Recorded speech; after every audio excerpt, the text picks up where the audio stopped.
Thomas Paine, Thomas Paine, Thomas Paine, Sam Adams, Sam Adams, Sam Adams, Benjamin Franklin, Benjamin Franklin, Benjamin Franklin. These men spoke up for what they thought was right. From their courage came such documents as the Declaration of Independence and the Constitution of the United States. From their willingness to speak what was sometimes unpopular but right, we enjoy such liberties as freedom of speech, the right to keep and bear arms, and freedom of religion. There are those who still wish to oppress our freedoms, and there are still patriots willing to stand up and defend life, liberty, and the pursuit of happiness. Men like Zeb Bell, who honor our founding fathers and what they stood for. It's now time for Zeb at the ranch, speaking up and defending your freedoms. Brought to you by Magic Valley Les Schwab Tire Centers and all of the other great advertisers on the program. And now, Zeb Bell. Our second president of the United States of America, John Adams, said this, and carefully think it over. The happiness of society is the end of government. How true. Good morning, everybody. Here comes Kate Smith and God Bless America, followed by a real patriot to call in with our Pledge of Allegiance. Come on, be proud, call in. Thank you. Oh, good morning, good morning, good morning. And we start off a busy week right here at Zeb at the Ranch. We've got a lot of things to talk about this week. And right now I want to say big thank you to our major sponsor, your Magic Valley Les Schwab Tire Centers. All 7 locations serving you with all the tires and tread designs to get you through the nasty weather for the winter. Stop in and see them today. Along with some of our great advertisers like Burley Physical Therapy and Rehabilitation at 1263 Bennett Avenue, Suite 2 in Burley, helping you get back to being you. And, of course, Greystone Crossing Independent Senior Living at 1221 21st Street in Hayburn. Seniors living the good life with friends. And right now, let's go to the phone line and have our Pledge of Allegiance. Good morning. Good morning, Zeb. Good morning. I pledge allegiance to the flag of the United States of America and to the republic for which it stands, one nation under God, indivisible, with liberty and justice for all. All right. Linda, God bless you, and thanks for calling in this morning. I appreciate it. You're welcome. God bless you. Thank you. What a nice lady right there. Time for the weather forecast, and the weather brought to you by K&R Rental at 256 South, 600 West of Hayburn. You can't miss them. I mean, they're right there on the Burley-Paul Highway, and they've got a front yard of all the equipment, the excavators. They've got all the big dudes out there to take care of the jobs that you need to get finished with before the weather really gets a little gnarly out there. Stop over or give them a call. Find out what you need. 678-3122. K&R Rental on the Burley-Paul Highway. Roger and the crew serving you. Right now, here's Gina with the weather. Looks like it will be another beautiful day here in the valley as we kick off the work week. Here's a look at your weather forecast. Mostly sunny skies for today. We are expecting a high of 61. A little bit of a breeze out of the west at about 6 miles an hour. For tonight, the clouds will be increasing. We are expecting a low of 38. For tomorrow, the winds will be picking up out of the south-southwest at about 13 miles an hour, gusts as high as 21 miles an hour. Cloudy skies. We are expecting a high near 50. Mostly cloudy skies for tomorrow night with a low of 29. By Wednesday, we do have a slight chance of rain or snow by the afternoon. Cloudy skies. Chance precipitation about 20%, expecting a high of 44. That's going to continue for Wednesday night with a low of about 22. Then for Thursday, back to sunny skies and cooling off to 42. That's what is your weather forecast for Zeb at the Ranch. I appreciate it, Gina. Thank you. She does a very comprehensive forecast. Appreciate it. 39 degrees right now currently, and we want to say thank you to Roger and the crew at K&R Rental. Oh, they're easy to find on the Burley-Paul Highway. Once you turn in the driveway, way, I'm sitting there, and I'm guaranteeing you'll see all the equipment. I mean, they've got just equipment after piece of equipment for all the jobs that you need to finish up on. The best of tools and equipment for you at K&R Rental, 256 South, 600 west of Hayburn.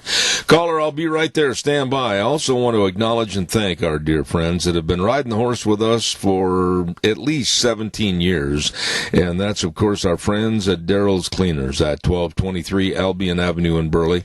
Wow, Kevin and Cindy and the whole crew, they really care about your clothes, and when you take those rumply crumplies in there, they'll come back looking brand spanking new. Oh, they do such a great job with the dry cleaning that enhances and basically makes an enhancement for your clothes to last longer. Stop in and see them today at Daryl's Cleaners, 1223 Albion Avenue in Burley. Caller, you're on the air. Go ahead, please. Good morning, Zeb. Morning. You know, Zeb, if you were to buy a turnkey company, you know, that, say, had 20 employees or more, and shortly after you had taken it over, you find out one employee is not pulling their weight or talking behind your back or whatever, and so you fire them. In Idaho, you can do that because it's a right-to-work state. But this is what Trump has done with this ambassador, and she does not have a leg to stand on. The president can fire any... Yeah, the president can fire anybody he wants to, and I'm sick and tired of the Democrats painting a sinister, evil picture of the president of where he's this master with a whip and chain and going in and chasing people out of the administration and out of politics. He can let go of anybody he wants to, and if he doesn't like somebody or he doesn't appreciate the job they're doing, or if they're kind of a real a problem child, if you will, with the politics and the situation, get rid of him. I don't blame him at all. Well, what right does she have to complain to the Democrats or anybody? None. None more than the Democrats are welcoming all this type of gossip. That's all this is gossip into their fold so that they can create a nitpicking situation against the president going into 2020. President Trump absolutely can beat soundly any one of their very sorry Democratic candidates, but he can't win if the media turns the nation against him in the sinister plot that they're starting. Well, anytime you have an employee that talks behind your back about how bad you are and everything, they deserve to be dismissed. I could not agree more. That's what this case is. I could not agree more. Open the door and give them a issuance of don't come back, don't let the door hit you in the posterior on the way out. Keith, glad you brought it up. I got to run. I got a whole bunch of spots this morning. Thank you very much. Yeah, let's go for it. All right, buddy. Thank you. I want to remind everybody about Ramsey Heating and Electric at 2600 Overland Avenue in Burley. They get there early in the morning, too, at 7:30 to 5, Monday through Friday, and literally have all your heating, cooling, and electrical needs. And believe me, people that have been in business almost 7 decades, they're not going to let you down. They're not a flash in the pan. They've been there, done that, seen it all, and can help you, and they will. Providing warm winters and cool summers, Ramsey Heating and Electric at 2600 Overland Avenue in Burley, 678-0459. Caller, I'll be right there momentarily. Stand by. Also want to give a great big shout-out and thank you to Denny's Restaurant at 611 North Overland in Burley. We're going to be there on Thursday. Yes, Lunch Bunch. Don't forget that. Lunch Bunch coming up on this Thursday at 611 North Overland in Burley, and we're going to be there. They offer the best of breakfast, lunch, dinner, and desserts all the time, anytime. Please stop in. Wonderful menu choices for you and the family, and I really want to urge the Lunch Bunchers to be there. It's our November Lunch Bunch. We're getting closer and closer to the holidays. Be there on Thursday. Denny's Restaurant, 611 North Overland in Burley. Caller, good morning. You're on the air. Good morning. At the Burley Senior Center on South Overland, we're having a delicious stir-fry lunch today. with fruit and rice and yummy dessert. All right, Joe. Sounds like it's going to be a great way to kick off the Monday at the Senior Center. Thank you so much for all that you do. Thank you. $5 will get you all you can eat. I know it, and it's good. Thank you, Joe. Appreciate it. God bless you. Thank you. Nice man right there. 436-2244, 1-866-927-4587. At about 8:30 this morning, I'm going to start a 5-part session, if you will, on schools across the United States. Sick, perverted school systems. And Lord help us that some of what they're doing and promoting will not happen here. We're going to do that starting at 8:30 this morning. I want to remind you, too, about our friends at Ark Animal Hospital. And they're located at, of course, 750 21st Street near Connection Credit Union in Heyburn. And there's so much to get done. If you're going to have animals, take care of them. Make sure they've had their vaccinations. Make sure they're wormed. Make sure that they're healthy. And if problems do arise, and they will on occasion, make sure you call Ark Animal Hospital at 678-1177. Dr. Bill and the crew are there to serve you and your animals and livestock, your pets and livestock. And all you got to do is give them a call, 678-1177, Ark Animal Hospital in Heyburn. And it's really the truth. They have the warm hearts for the cold noses. Caller, I'll be right there. Stand by. Dino Septic Service. My goodness sakes, they do the job that you and I don't want to do. You don't want to be standing out there pumping a septic tank. You don't want to be out there trying to take care of liquid waste removal or cleaning out sewer and sink drain lines. No, they do it, but they put a smile on your face, and theirs too. They love helping you. Dino's Septic Service. Give them a call at 436-6526 or in Burley, 678-1638. Fast, fair, friendly service. They really care. Dino's Septic Service with the big truck that says smells cargo on the way. Caller, good morning. You're on the air. Good morning, sir. My friend. Yeah, who remembers when President Obama was elected for his first term, the letter he wrote in early December to all of the... To all of the what? The cow ran over you there a little bit, Doug. To all of the who? Yeah, the letter he wrote to all of the foreign ambassadors oh, yes. out of the State Department. Yeah. And he said, have your bags packed by the 17th. Yep. And be moved out by the 17th of January. And what did you hear from the media then?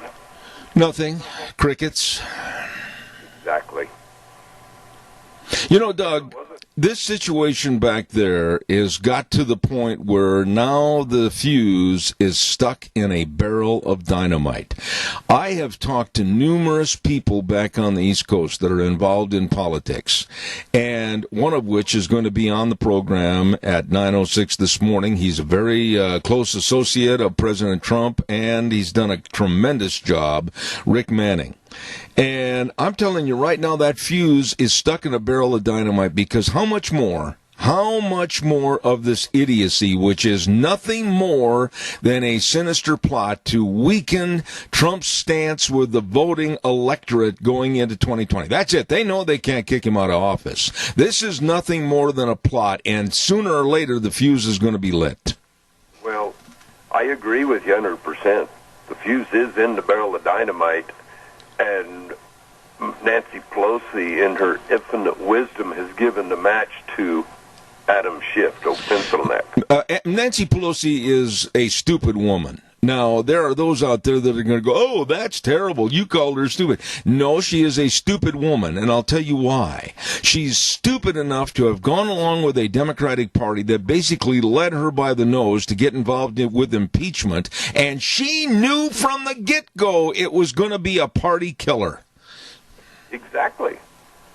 She has said time and time again that she's not going to do it because it will be terrible for the Democrats. Yep. But yet, she is so greedy in power. She needs that power to be happy that she would go along with anything, and she has.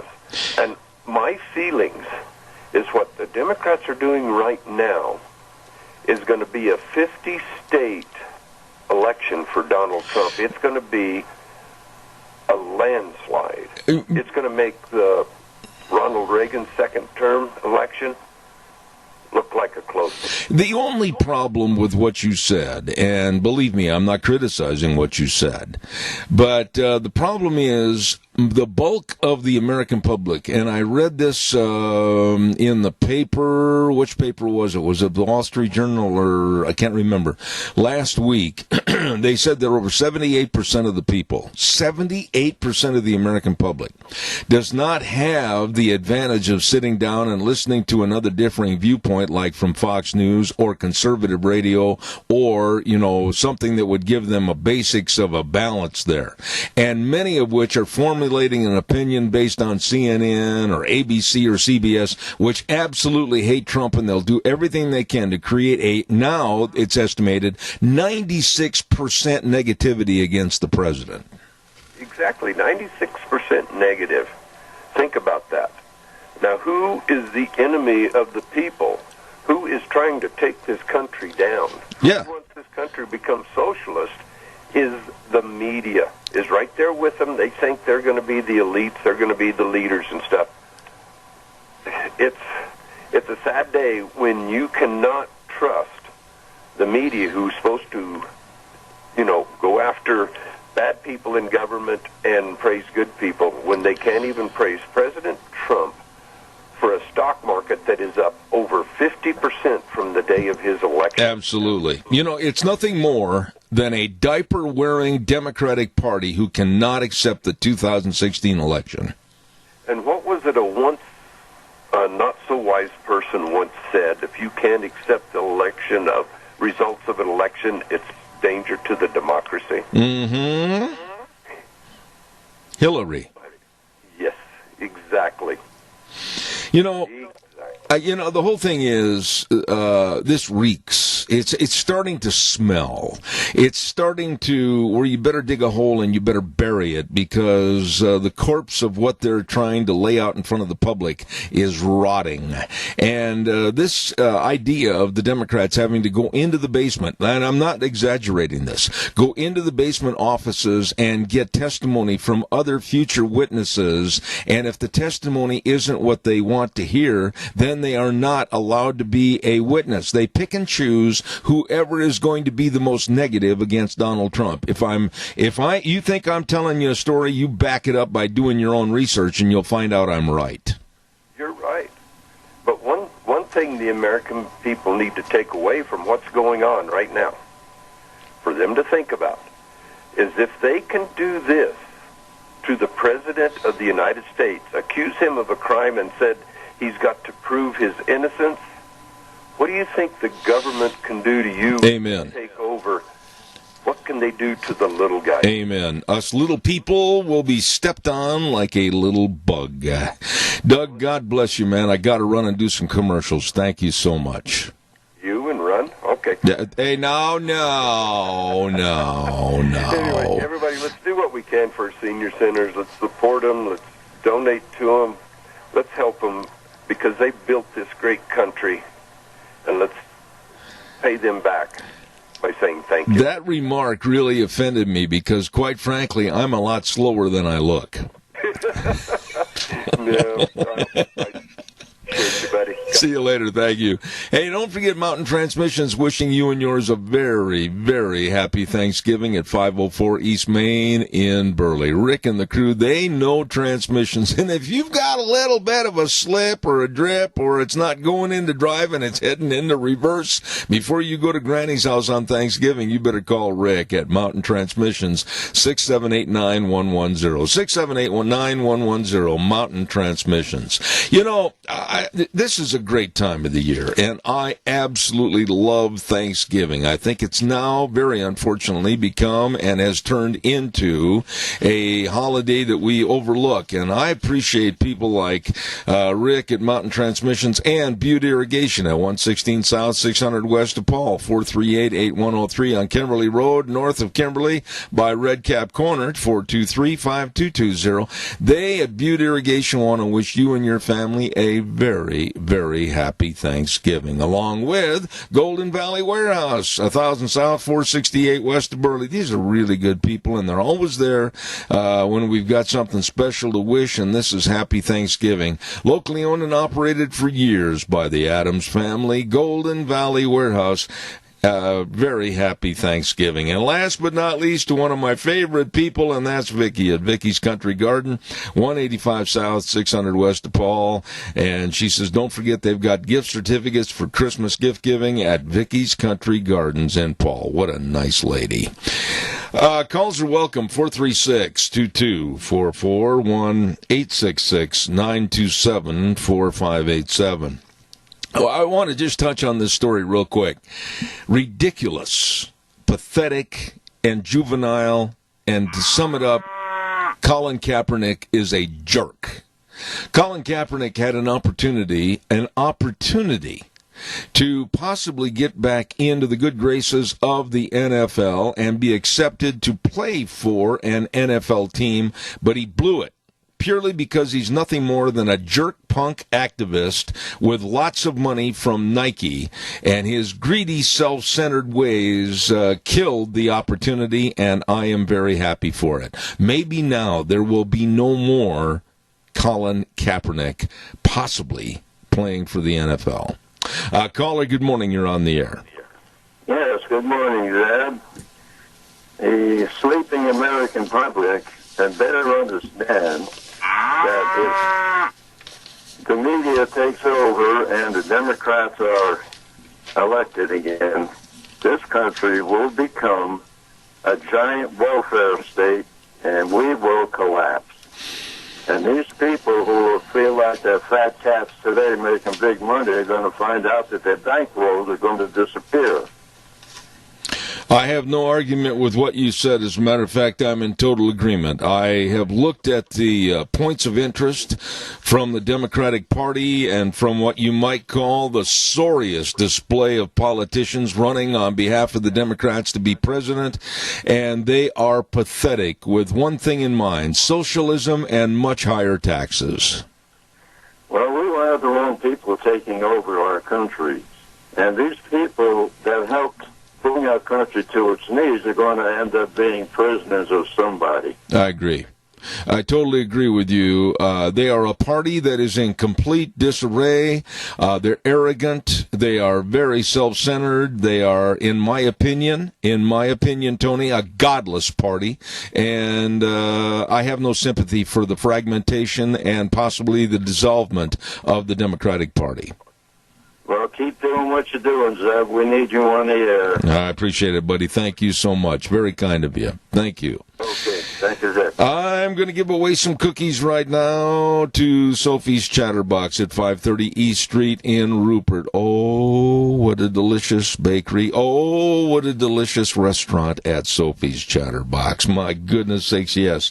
And if you win the cookies, I want you to be sure and give them a call. Let them know when you'll be over there to pick up your cookies, all right? I'm going to give an easy question this morning. This one you'll have at the drop of a hat. Why, the hat won't even hit the floor.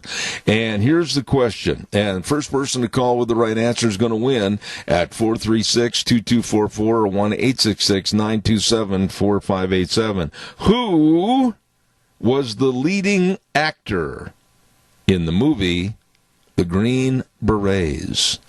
Who was the leading actor in the movie The Green Berets? Quickly call. You'll win the cookies if you have the right answer at 436-2244, 1-866-927-4587. While I'm waiting for your call to come in, I want to remind you that there is going to be a special benefit for Rosie Cummins, and this is a very, very sweet young lady, and it's going to be starting with a baked food sale. It's going to be on Tuesday, November 26th at Community Builders in Murtaugh. Lots of goodies, and they're going to have different drawings. You can buy tickets for the raffle, all of which will be going for the help and the benefit of Rosie Cummins. And then on Thanksgiving morning, they're going to have a fun run. That's right. And garnering more money to help in this benefit for Rosie Cummins. Don't forget that over here in Murtaugh. And I really appreciate all the people helping. And Shayla, if you have questions, call Shayla at 731-1666. Caller, good morning. You're on the air. Hi, would that have been John Wayne? Well, now, is that in the form of a question, or is that in the form of a declarative sentence saying it was? Who was it? John Wayne. That a girl. Who is this? This is Connie Vaughn. Connie Vaughn? Yeah.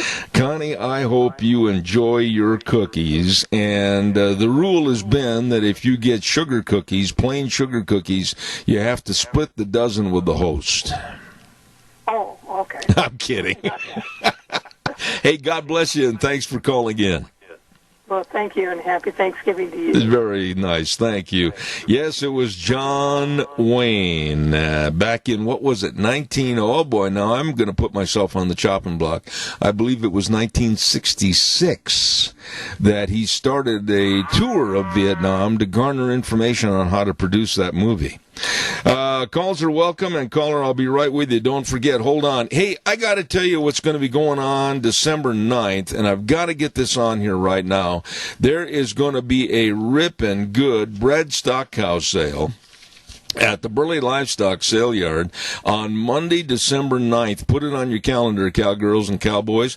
It's going to be Monday, December 9th at 11 o'clock, 1,000 head of ripping good heifers and cows, all ages. And for consignments, call Cade Rogge at 431-0074 or Merv May at 431-5735. This is the sale, boys and girls, to put a good string of cattle together on December 9th at the Burley Livestock Sale Yard at 11 o'clock. Bred stock cow sale. Don't you miss it. Caller, good morning. You're on the air. Yeah, good morning, Zeb. I'll tell you, it's unbelievable what's going on in this country. But, you know, the Kaepernick thing, I think you really blew it. And that's great because the guy's a dunce. Anyway, unfortunately, he's made a lot of money being a dunce because of the mainstream media. But, you know, this whole sham of impeachment hearing, you know, the three witnesses so far, it's all hearsay, the whole thing, and thank God for the Jim Jordans, the Mark Meadows, the Devin Nunes, and Nancy Pelosi, of course, wants to get rid of Nunes in the worst way, and the others as well that are standing up against the tyranny that's trying to take over our country. The thing that we have to realize, though, and you see this too, Zeb, the Democrats have already said they're going to try to cheat any way they can with this next election. Mm-hmm. And they're trying to drive down his poll numbers. One of the polls this morning said that 70% of the people, of course, this is a CNN poll, so you know how accurate that is going to be against Trump. I mean, they don't like what happened over in the Ukraine. Well, if they're watching CNN, they're a bunch of dodos, and they don't know anything, and nobody watches CNN. Thankfully, their numbers are dismally low. But Zeb, you and I we've never seen anything quite as the sham that's been going on to try to get rid of a duly elected president. Well, let me jump in. Let me jump in for a second here, Adrian. You're 100% right. I never thought in my lifetime, and Wheels, we got a little feedback on the line here. I never thought in my lifetime I would ever witness anything, nor did I even envision that it would be occurring, that we would have a party that couldn't accept the electorate and couldn't accept the Electoral College in the putting in of President Donald Trump in 2016. So from that juncture forward, they have done all they can to criticize and to illuminate any faults or anything they can help bring to the forefront to try to get him thrown out of office. And they're not done. I think it's going to get a lot dirtier. I think it's going to get a lot messier, and somebody's going to touch off the fuse before the election in 2020. Well, I think, I talk to a lot of people as well. People are just so angry that they're trying to put down a president has brought the best economy in decades to this country. The regulations are less. We got coal miners are back working again. Unfortunately, the Agenda 21, we got idle power here. I've written 5 letters now, wrote to the PUC. You might want to try and see if somebody from the PUC. Oh, I have. Believe me, Adrian, there has not been a stone untouched. And what gets me, and I'll sum it up this way, is the hold that the Idaho Power higher echelon has and how they are the hierarchy that cannot be damned or condemned. They hide under their desks. They won't say or do anything for their rate holders. They won't answer questions. And I'll go back to the original content that I said. They are cowards. Well, they certainly are, and a lot of people don't get the newspaper, but there is starting to be a construction project. They're tying up 1,000 acres of land out here by Rogerson and 300,000 solar panels. This time of year, we only have less than 10 hours of sunlight, and so that's not working. We've had 2 weeks with almost no wind. I'd venture to say none of these wind generators are working this morning. I mean, it's just calm out there again. Yeah. And so they've had to rely on Fort Bridger and gas fire, in order to keep the lights on. I got to run, Adrian. I got to run. I don't want to change subjects right now and get into this. I want to talk about that more tomorrow, but thank you for your call. The bottom line is we need to expose this Agenda 21. We need to expose this sham.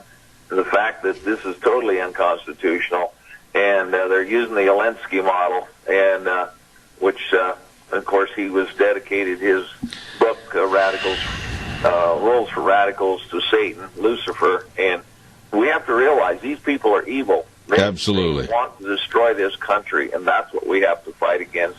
And the USMCA needs to be stopped, and we need to contact our senators and congressmen to call that in because it's going to do away with our sovereignty. I got to run. So much time, but we need to really be on these issues. Thank you very much, Deb. Thank you. Have a great day. Bye now. Thank you very much. Time is my boss, and I have to adhere to my time, so please keep that in mind. Barry Equipment and Rental. Don't forget, 159 West Highway 30 in Burley, 465 Addison Avenue West in Twin, and the Nampa location, and they've got all the equipment, the dudes, the big dudes for the lifting, the digging, the pushing, the carrying, the grading, the leveling. Oh, yeah, I tell you what, it's all there. And they got people that know the equipment. They got people that can help you learn how to run the equipment. Like at Burley, they've got a great big sandbox behind the business to teach you. Yep, that's right. And they've got very competitive prices, whether you're buying or whether you're leasing. They've got great programs. Hey, what are you waiting for? Get in there today. Barry Equipment and Rental, 159 West Highway 30 in Burley, 465 Addison Avenue West, and that's in Twin, of course, and the Nampa location. Don't forget, Barry Equipment and Rental. I just want to say this, and I want to take these words, these 5 words, and I want to lay this out to you. Some people will go, oh, why? You shouldn't say that. Well, I will say that. The Democrats are assassinating Donald Trump. Think about that.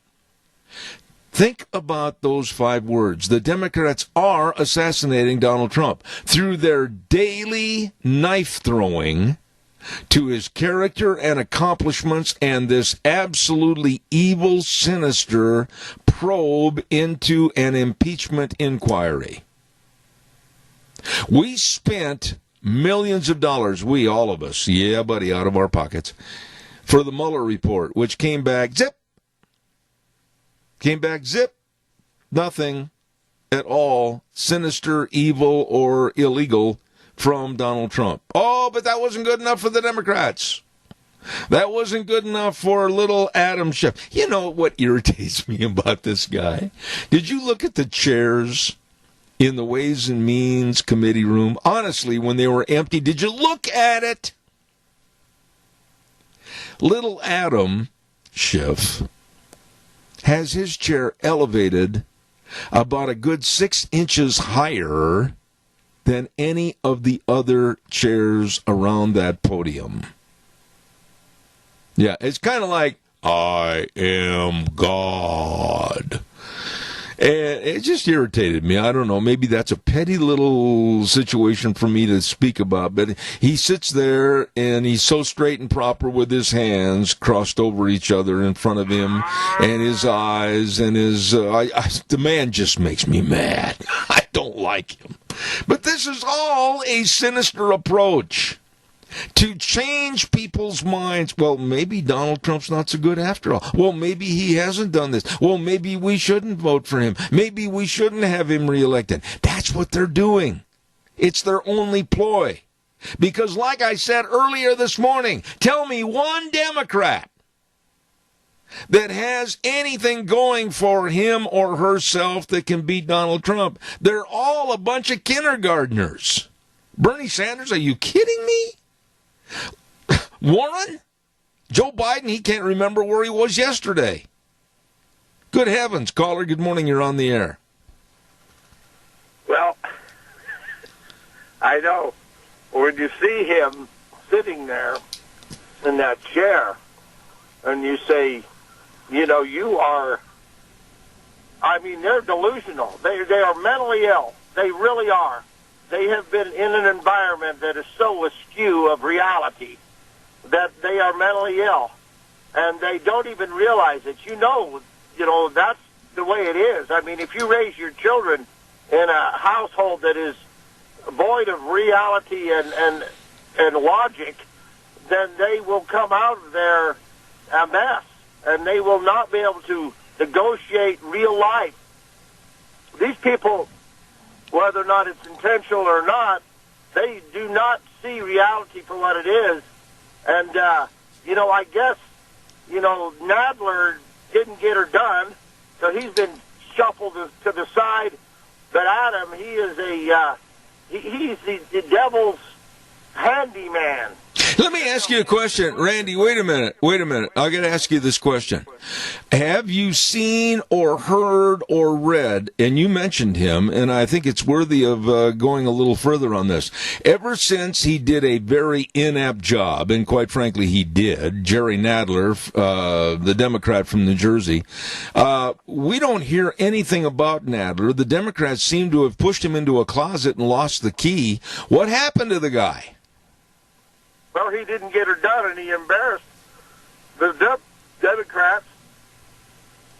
Now, for some reason, Schiff is running the show, and I don't see, if you were to sit in their meetings, let's say Pelosi and Schiff and whoever else, I don't know, what is said, what is their real intent? We know what their intent is. But what is their strategy? Well, their strategy, and you know it as well as I do, their strategy is what they're doing exactly as we're speaking right now. Back in Washington, D.C., in a basement office, I'm not making this up, it's a fact. They being the Democrats, Schiff and the others of what they call Democratic power, are sitting there interrogating certain witnesses that they want to find whether or not they're capable of being on television. I'm not making this up, and they're going to pick and choose the best ones to try to come out and smear Donald Trump some more. You know that's true. Well, I can't think of the guy's name, but he admitted that the relationship with Ukraine is better, and so did that lady, the ambassador. They both admitted it, and I said to myself, well, what are they going to say now? What did she say? I saw over the weekend, I happened to have it on, MSNBC, NBC, the nightly news with Lester Holt. He had a sit-in, and they had somebody that overheard the president saying something, and that person said, this is big stuff. But they overheard. There's no, I just don't, again, what is their strategy? Well, tell me this and give me a short answer because I got to go to the weather. Tell me what good, what benefit, and for what optimum purpose did the ambassador to the Ukraine testify last week? Did she change anything as far as the perception of what happened? Did she do anything to favor the Democrats? Did she do anything to show ill favor against President Trump? It was a nothing burger, was it not? The whole thing's been a joke, and so I guess it comes down to this, we'd like to see some justice. We'd like to see the other side get grilled and scrutinized like our side. And you'd like to see Barr and Durham and Horowitz and whoever the hell else. You'd like to say, can you guys get anything done? Ever. Yeah. I could not agree more. I'm at the point of total frustration. I don't think I can take too much more of these without going ballistic and using language against the Democrats that probably wouldn't be FCC approved. Randy, I got to run. Thank you. Bye-bye. All right, sir. Time for the weather, and the weather, of course, brought to you by our friends at Mount Harrison Audiology and Hearing Aids. Hearing affects every aspect of your life. You don't want to keep saying, what, pardon me. Well, you need to go to people that really can help you with your hearing, and I recommend that's Mount Harrison Audiology and Hearing Aids. And I'm going to give you a number I want you to call. Tell them Zeb sent you at 417-8799. That number again, 417-8799. They know and they can help you. Please, especially going into the Thanksgiving and Christmas and New Year's holidays, make sure that you can hear. Call them for a hearing screening today, 417-8799. Right now, here's Gina with the weather. Looks like it will be another beautiful day here in the valley as we kick off the work week. Here's a look at your weather forecast. Mostly sunny skies for today. We are expecting a high of 61. A little bit of a breeze out of the west at about 6 miles an hour. For tonight, the clouds will be increasing.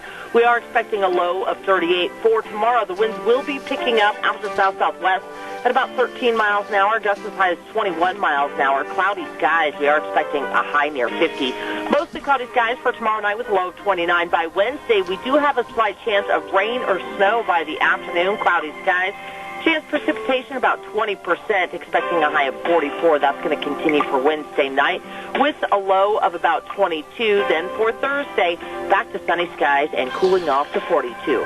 That's what is your weather forecast for Zeb at the Range. Well stated, Gina. Thank you very much, and brought to you by our friends at Mount Harrison Audiology and Hearing Aids. And the number to call, 417-8799.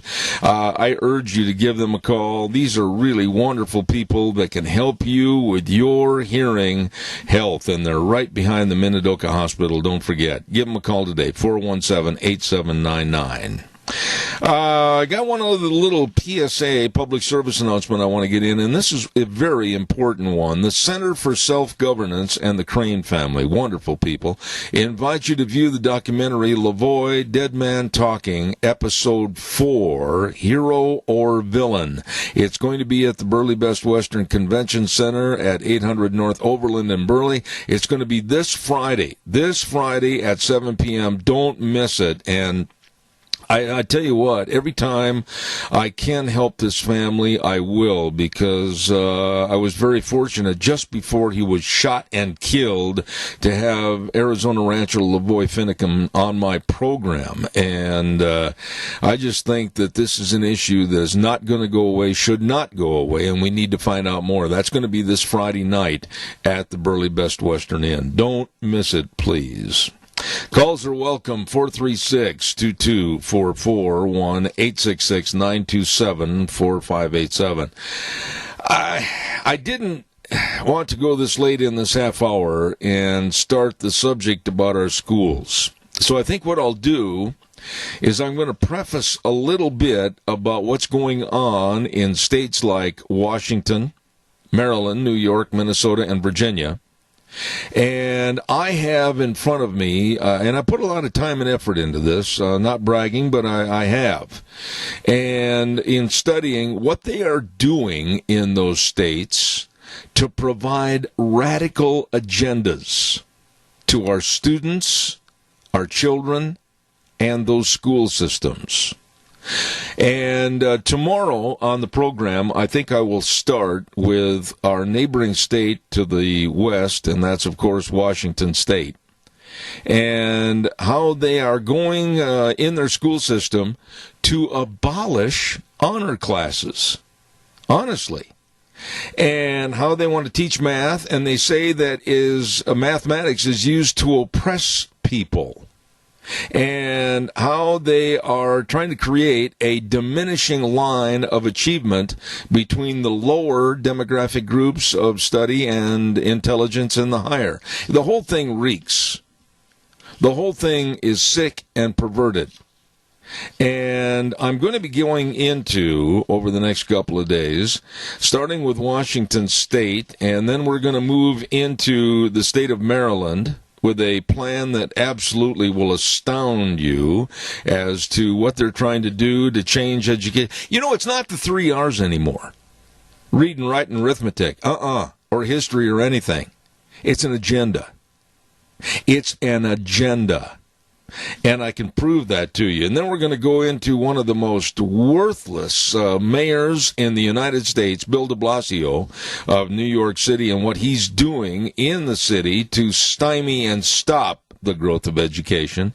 And last but not least, we're going to go back into Virginia. And just absolutely sick, perverted attitudes of school systems gone completely down the toilet.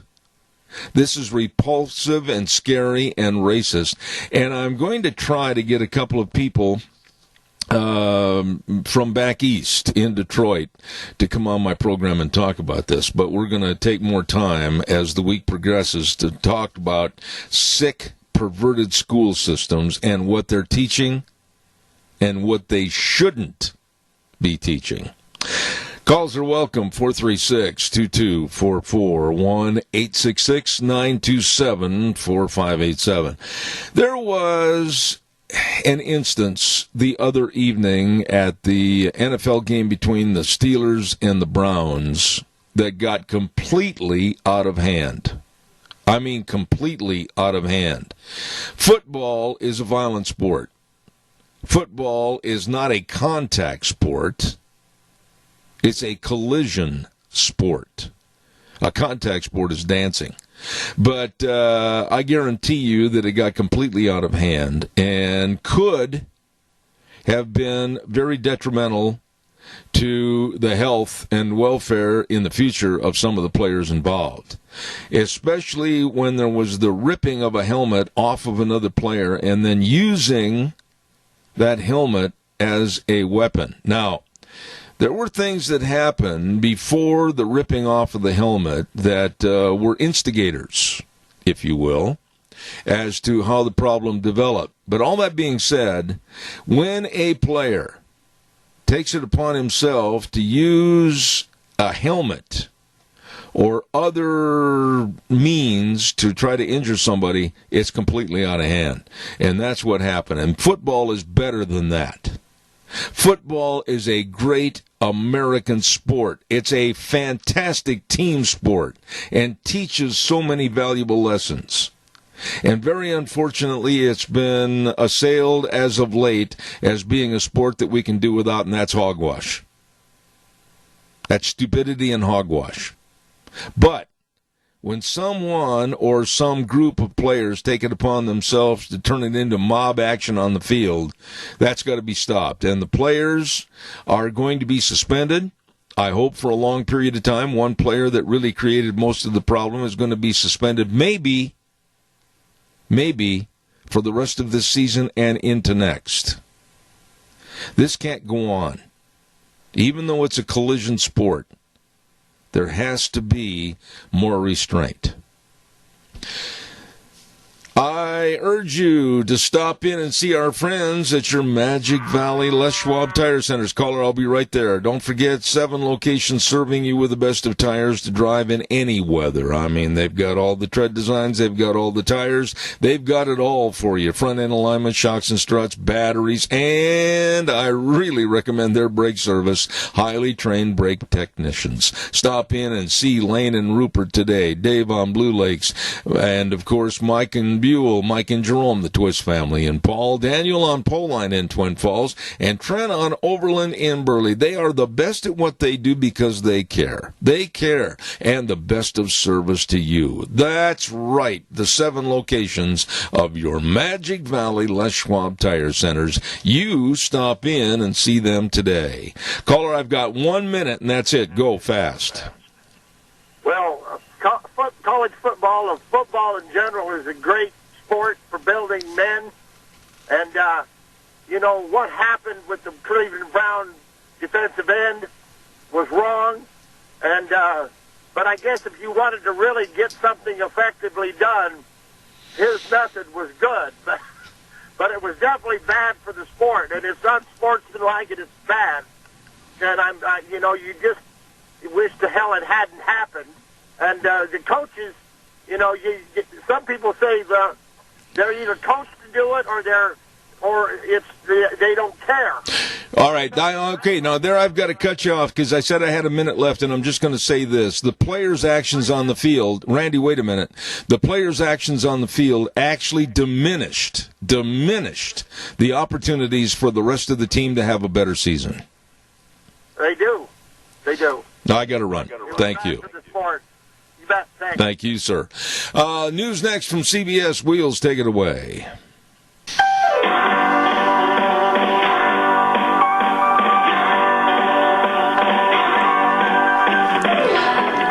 I could sit and listen to that piano all day long. The guy or girl that plays that, woo, they are a cat on the keys. Good morning, everybody. Zeb at the Ranch. And, of course, brought to you by our major sponsor, your Magic Valley Les Schwab Tire Centers, all 7 locations, serving you with the best of tires to get through all the yuck that winter can throw at you. Don't forget, too, Burley Physical Therapy and Rehabilitation at 1263 Bennett Avenue, Suite 2 in Burley, helping you get back to being you. And Greystone Crossing Independent Senior Living, 1221 21st Street in Hayburn. Seniors living the good life with friends. And right now, Wheels has got this good word for Western Waste. From the canyons of the Snake River and all across southern Idaho, we're always at your disposal. Western Waste Services, we care about our community, our resources, and this great land. Western Waste Services is lending a hand, always at your disposal. Western Waste Services. Oh, they love trash. They really do. Western Waste Services, they love trash. They want to take your trash. Don't let them stop. Let them serve you. That's all right. Just give them a call at, of course, 734-6969. Get on their route service, and every week they'll come by with a big truck, pick up your trash. It's gone. It's out of there. Call Western Waste Services, always at your disposal. They do a phenomenal job. I know some other folks that do phenomenal jobs too, and that's, of course, Burley Physical Therapy and Rehabilitation. They've done a lot of work with this old cowboy, and they've helped me a lot. They can help you too with all the exercise programs and, of course, the hydrotherapy pool, the only one of its kind in the area. They're located at 1263 Bennett Avenue, Suite 2 in Burley, and I urge you to call them, Nick Greenwell and all the staff, to help you and get you back to being you. Absolutely. Number to call, 678-1191. That number again, 678-1191 for the best in helping you. Burley Physical Therapy and Rehabilitation, 1263 Bennett Avenue, Suite 2 in Burley. One more note before we go to our guest, and I want to urge you to remember Joel Heward and his family and his staff serving you and your family in a very critical time. That's when there's the passing of a loved one.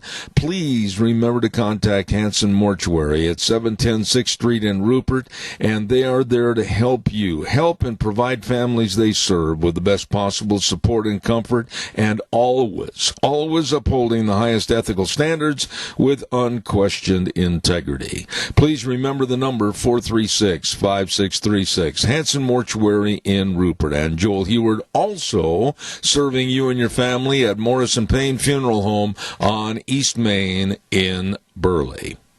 It's Monday, and that means we get a chance to talk to an old friend that really knows what's going on in politics, and he is the co-author of a brand new book called Necessary Noise and the president of Americans for Limited Government. Good morning, Richard Manning.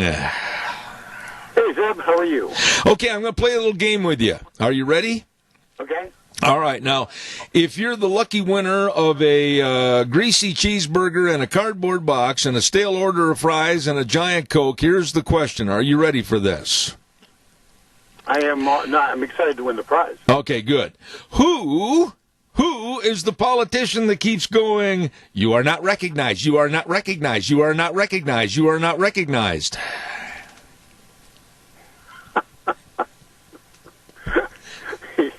He's an E.T.-looking fellow. Adam Schiff. Oh, my goodness. We're going to go to the McDonald's and send it to you tomorrow afternoon. FedEx, you should have it by Friday. Oh, very good. That's perfect. That's when it's just getting ripe, ready to go. Have you ever in your life seen anything so disgusting as to what's going on in these hearings? Well, I have, but not in Congress. It's let's be real. What's being revealed is who the Democrats are. They always want to talk about, process and rule of law and all that stuff and try to apply it to President Trump. But it's a reminder that they have absolutely no respect for any of that. And it's and so we just know what they are, and we know what to expect should they take actual power over all the levers of power in government. And as a result, it's less disgusting to me and more just terrifying, because that's the rule of law that any of us would get in the event of the Democrats winning, or their, and that's not just next time; it's any time. Because they've revealed themselves to be who they are. Is this thing that's going on, this inquiry, in your opinion, has it grown to the cancerous, dangerous levels of reformulating a lot of the voting constituency in America to where they may not vote for re-election for Donald Trump? I don't know that it's had any impact whatsoever in that regard. Now, I know there's a poll out that says that it might have, but I don't actually think that that's true. What I think it's actually doing is it is normalizing what used to be unacceptable abnormal behavior, if it's justified, if it's against the other side, and it's breaking down any expectation on supporters of Donald Trump, or even supporters of the rule of law, that's something that's going to be applied. I mean, the best way I can put it, Zeb, is we've always operated in this country under the illusion that there was equal treatment for both sides, and that there was rules, and that if we followed the rules, that all would, we're basically going to be okay. And I don't know that that's a valid assumption anymore.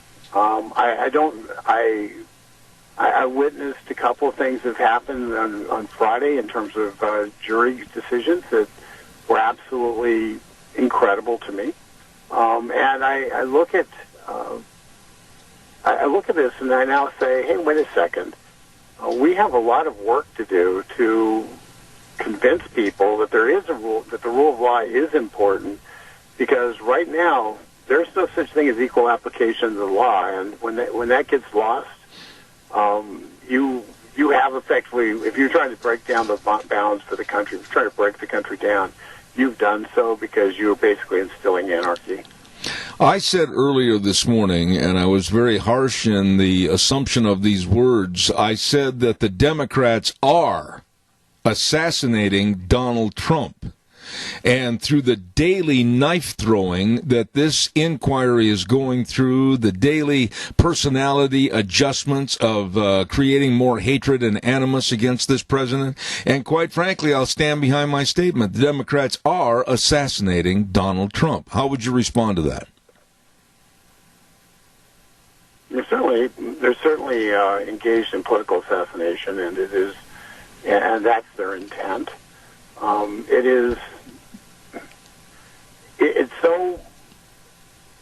It's so beyond the pale. We can't even agree that you have to have direct evidence. That hearsay evidence is not acceptable. So we can't agree on basic things that we've agreed on for 200 years, and it's astonishing. It's astonishing that some people I know who I've always viewed as just being, average, everyday, smart people, just, people who had a level head, are completely off the rails on this thing. And it makes me question whether or not you can, makes me question how we go forward. I don't, it's hard to find a pathway forward when one group can look at a series of witnesses and see one thing, and another group can look at the same series of witnesses and see something completely opposite. And it makes me question, how do we, can this marriage be saved? Yeah. I want to kind of shift gears a little bit, Rick, and ask you about, recently in the last couple of days, President Trump provided clemency to 3 of our military that were held on charges, some of whom were going to spend as many as 19 or 20 years or more in the brig. We are training these people to go fight for our country. We are putting them in dire, severe, deadly situations, Iraq, Afghanistan, wherever, and they are trained as robots to protect themselves and also their platoon. And then all of a sudden, people that wear 3-piece suits and wingtip shoes say, oh, no, that's wrong, we got to throw them in jail. I'm glad the president commuted their sentences. What are your thoughts? 100% agree with you. It's the truth of the matter is we are sending our men and women overseas to fight for our freedom ostensibly, and it's always befuddled me why we wouldn't give them absolutely every benefit of the doubt in any kind of wartime situation. The cases specifically, I'll give you one. One of the gentlemen was his third week in theater. He's leading a group. There's motorcyclists who are approaching them. They say, and they're in enemy territory in Kandahar province, and they demand that the motorcyclists stop, and the motorcyclists continue moving towards them in an environment where these people blow themselves up and take as many out with them as they can, and so they opened fire on the motorcyclists who did not stop. The motorcyclist, of course, died as a result, and he gets convicted he gets convicted and then sentenced to jail for 19 years. I mean, I don't know about you, but if it was my kid in that platoon, I'd sit there and say, if somebody's not conforming to what you're telling them to do, and you're in the area where you're getting attacked by people, you're sitting there, you have no choice but to defend your platoon. And I would be grateful for his actions because, you don't know which of those people who are riding up are going to be, just out for a Sunday ride on their Honda, and which of those people are coming up to blow up a backpack and take everybody out. So he made the choice. He made the wise choice for protecting his platoon, and he ended up being convicted for it. And Donald Trump said, no, we're not going to. It may have been a 50-50 call, but you made the call that was right to protect your men, and we're going to defend that, and we're honor that, and we're going to give you clemency for having done that. Amen. Amen. In political news, I want to go to the Democratic Party again, even though I don't really want to. And I want to talk about the change, perhaps, in leadership in the polling. And they've got little Mayor Pete Buttigieg, a person that represents a lifestyle that I find appalling, and I certainly hope that alone will not propel him to the White House. But they've got him in some polls leading over the rest of Warren, Sanders, Biden, etc. What are your thoughts about some of these polls and how the leadership is changing? Well, first of all, I learned that the polls are manipulable and difficult to actually put much credence in. I think what's interesting is that after, Buttigieg was getting he was kind of getting second-tier treatment, but at least he was in the second tier for a long time. And then he had a police harassment case that has been ongoing in South Bend, which he, according to the woke left, didn't handle very well. And I don't know if he handled it well or not. But a lot of the constituents who he's appealing to from the left were not happy with the way he handled it. And so he then dropped off the charts. And now you've got a resettling. You've got where he's getting a fresh look. Largely, and Iowa makes sense for him. South Bend is at least it's in the middle part of the country. South Bend, while being a little more urban, Indiana has farms, and is and similar farms as the kind of farms that you find in Iowa. So there's some reasonable proximity from a geographic standpoint, but. You get down to it, the Democrats are going to find somebody who the Wall Street guys are going to push over Elizabeth Warren. They're not going to push Bernie. So you've got eventually a consolidation of the Bernie delegates and the Elizabeth Warren delegates against the other delegates, what would have been the Hillary delegates in the past. And if Buttigieg ends up being the guy they anoint, he'll be in the top three. And if he isn't the guy they anoint, well, he'll be 3%. And it's because that's what it comes down to. The Wall Street guys don't have a candidate right now. They're trying to find somebody. Yeah. When you say Wall Street guys and you talk about a new face that's jumped into the pool of water, it's former Massachusetts Governor Deval Patrick. And, of course, we can't forget little Michael Bloomberg. Are those two faces and personalities going to cause a ripple in the pool or not? I don't think Deval Patrick does. I think Deval Patrick's running so he can be relevant to be picked as a member of the cabinet if the Democrats should win. But in terms of Bloomberg, he has the cash to be able to make a case and to appeal to the Democrats. The fact that Bloomberg is an unapologetic supporter of the Chinese regime is, in a normal world, would be disqualifying. But who knows in the Democratic primary? It's an interesting. I think the one thing you can take from it is a lot of people are sitting there saying they don't like the field that's available. They really believe that there's room for somebody to come in and win this thing. And Deval Patrick might have that sense that he could do that, coming as former governor of Massachusetts. Certainly, Michael Bloomberg's been toying with the idea for a long time, and is got the money and the hubris to give it a roll. He can spend $1 billion on his campaign, and that would be the interest on his money for the year. So he's not going to have to touch principal to spend $1 billion on a campaign. Bloomberg's, you got to take him credit. It's being credible. He can spend $1 billion. That's a lot of money. Yeah.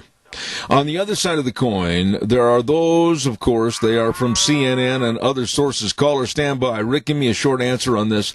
There are others in the media that critique President Trump and say that he will never carry the percentage of the women voters that he did the first time. They hate him more. Do you agree with that assessment?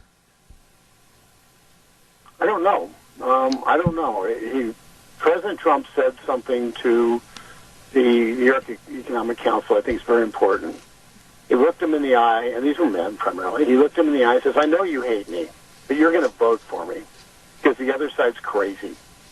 And that puts a wild card into this, because when we start talking about what the other side really believes to voters, whether they're male, female, green, blue, black, gray, brown, it doesn't matter, they're going to sit there and say, the other side's crazy. And people don't tend to vote for, they don't vote for somebody to vote against them. And people have to make a decision. Are they going to vote who's the lesser of two evils? And I think the orange man bad syndrome may go away when people look at what the other side's offering. Absolutely. Caller, I'm going to ask you to keep it short and concise. Go ahead, please. You're on the air. Well, Tom Steyer's in, and I don't know if you brought that up or not, but it seems like these things are going to, it seems like somebody's headed for an independent, approach to this, and they're going to be a Democrat, and that'll even splinter it even worse. I just wondered what you were thinking. Hang up. Rick, respond to the caller, please. I'd love to think that somebody will run as a Democrat or as an independent and actually split the vote, but I think it's more likely that Justin Amash runs as an independent, as a libertarian, and attempts to split the vote from the right. I am very, very graciously thanking you for coming on my program twice last week to talk about the new book with Star Parker called Necessary Noise, How Donald Trump Inflames the Culture War, and Why This is Good News for America. How is the book doing? Bring us an update, please.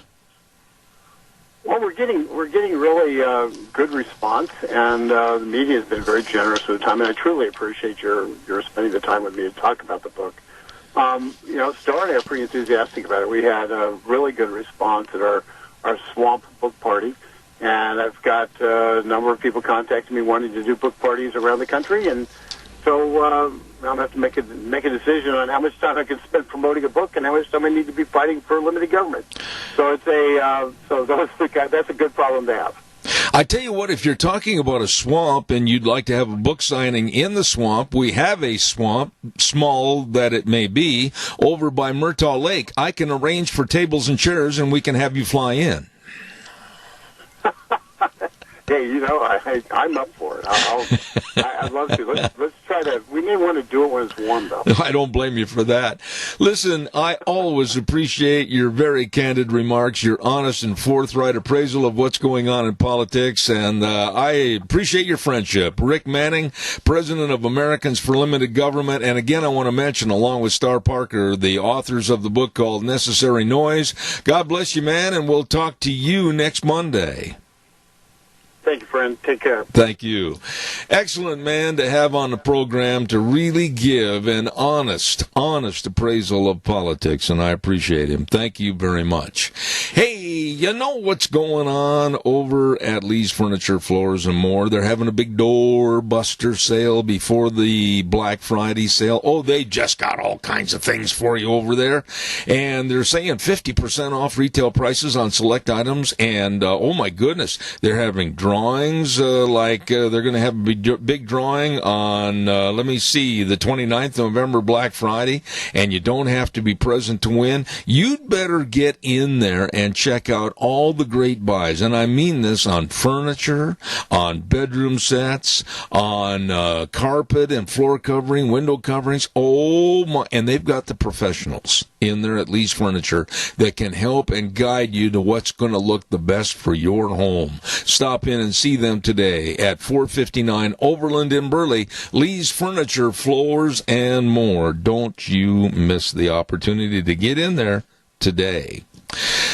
By the way, I know that Gina had the weather forecast on a little earlier, and I heard that we may be looking at a little angel dandruff that might be falling in the form of snow. And that leads me to tell you, you better get into Let's Ride at 270 Highway 24 between Rupert and the World and check out all the snowmobiles, all of them, showroom full. All the snow bikes, all the accessories, everything you need to have fun out in the winter elements. Absolutely. They're open at Let's Ride Monday through Friday, 9 to 6, Saturdays 9 to 4. And along with all the accessories and all the snowmobiles and the snow bikes, they've got a phenomenal service department to keep you running. So I urge you to stop over and see them today. Let's Ride. 270 Highway 24 between Rupert and the World. It's true. This is where the fun is sold. Really, honestly, nice people. And real quick, too, don't forget over in that same neck of the woods or part of the desert, whichever, Cameron and Siemens Insurance, Highway 24 in Rupert, for the best of life insurance, health insurance, retirement planning, employee benefits for you, your family, and your business. All you got to do, all you have to do, this is it. Just pick up the phone and give them a call and make an appointment, and they start serving you. They're very responsive to your needs. 436-4424. That number again, 436-4424. Cameron and Siemens Insurance, Highway 24 in Rupert. You give them a call today. Oh, my, let's see what else. Oh, I know what else I got to do real quick. And before we go to Frosty, I want to acknowledge the fact that we've got a lot of businesses that want to wish you and yours a very, very happy Thanksgiving. And some of those businesses include Magic Valley Irrigation at 44 East, 500 South of Burley. Jeff and the crew, these are nice people over at Magic Valley Irrigation, and they want to say a big shout-out and thank you to all the farmers and ranchers for providing food for all of us to enjoy Thanksgiving. Magic Valley Irrigation, wishing you a happy Thanksgiving, as do the folks at Magic Valley Carpet, 613 D Street in Rupert, and they wish everybody a really safe, enjoyable holiday with your family, cutting the turkey and enjoying all the family. They've got all your flooring needs at Magic Valley Carpet, along with Doug's Alternator and Starter Repair. There's my buddy at 635 21st Street in Hayburn, and he says, remember the senior centers and remember that they need to have a very happy Thanksgiving. Help them all you can. Doug's Alternator and Starter Repair. And all of those folks wish you a very happy Thanksgiving. Right now, let's go on the telephone across the mountains and into Golden, Colorado for my dear friend, Frosty Woldridge. Good morning. How are you? Hold up, sir. Is he there? Hello, Frosty? Sorry, sir. He's having to call me back on another landline. All right. Well, hopefully he'll get that taken care of momentarily. Let me see. Oh, tomorrow night, while I'm waiting, I want to remind you about Alex Newman is going to be speaking at the College of Southern Idaho tomorrow night, November 19th at 7 p.m. in the Taylor Building at CSI. Excellent subject about our education system in America. It's called Rescuing Our Children and Our Nation. That's going to be at the Taylor Building tomorrow evening, November 19th at 7 p.m. on CSI's campus. And we had this man on our program about a week ago, and he's excellent. Excellent. His name is Alex Newman, and he's exposing the insanity that has taken over the public school system. That's tomorrow evening. Wheels, is he there? Yes, sir, he is. All right, thank you. Good morning, Frosty Woldridge, Golden, Colorado. How are you, sir? And good morning to you, Zeb, and to everyone listening. Just ready to go, and hopefully we have some enlightening conversation today. We always do. There's no question about that. I want to start with a situation that you and I have talked about for years on this program, and only because of the Trump administration and Donald Trump personally, I think things are going the way they should be. And I think that DACA, the Deferred Action for Childhood Arrivals program, should have been dead in the water order a long time ago, because now they're finding out through checking, finally they check, that nearly 80,000 illegal aliens had an arrest record before they became under DACA approval. This is insanity to me, Frosty. Well, first of all, I want to make it very, very clear that the executive branch of the United States government and our U.S. Constitution is not allowed to make laws. The executive branch is the one that actually enforces the laws. The legislative branch is the one that creates the laws, and the judicial branch is the one that carries on the Supreme Court and then merits out, if you will, all of the consequences for breaking our laws. Of course, probably 90% of teenagers don't know the three branches of the federal government, but we do. And the fact is, the former president, his name was Obama, did not have any legal right to create DACA. There's no executive order possible to create a law like that. And so that in itself was unlawful. And then the other aspect of these 700,000 or 800,000 kids that came over here with their parents, that was all brought to you by Charles Schumer, the senator from New York, certainly John McCain, the senator, the late senator from Arizona, and certainly Nancy Pelosi and all of the other senators and House members who refused for the last 30 years to enforce our borders, to enforce our laws that are already on the books. And so to have the American people have to pay for this is an absolute outrage, and it is absolutely completely unacceptable. Let me throw a sentence out to you this morning that I found by researching a little bit more about the DACA program, and I know with your knowledge you probably already have this in front of you. In total, there were 889,000 applicants for the DACA program, but roughly 110,000 of those who applied had an arrest record, making up 12% of the total applicants, and the arrests were for the following: murder, rape, assault and battery, and DWIs, and they all come across as being the sweet little cherubs that we should welcome into our society. Yes, and I have that same information. And again, what you all have to appreciate is this. The federal government, with all of this good old boy network of all these career corrupt criminal politicians, and it goes right on down the line, they literally are in the majority. That's why we don't see any of our laws being enforced. We don't see our borders being secured. Well, they can find, they can check a cow that goes back through for a disease better than they can check for a visa overstay, and the reason for that is because our representatives, both House members and senators, are not doing their jobs, and so you get this fuzzy, warm feeling that these DACA kids are coming over here with their parents who are breaking our laws in the first place, broke our laws, violating our borders, and then they drag their kids over here, and we're supposed to feel sorry for all of them. But guess what? We're the ones paying K through 12 for these kids, and there's 2 or 3 million of them, and these kids are getting K through 12 on your taxpayer dollar backs.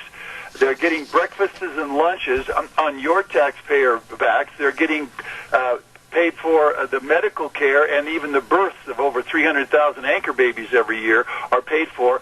And that's brought to you by the Congress and certainly the Senate and the House members. And they haven't done anything to stop that. Yet we're the ones that have to pay for it. And again, it's just like they keep telling us that there's only 11 million illegal aliens in this country, and the facts are, by the 2018 Yale report, and you can look it up, no less than 22 to 25,000 illegal aliens are living and working and sucking off our welfare systems here in the United States of America.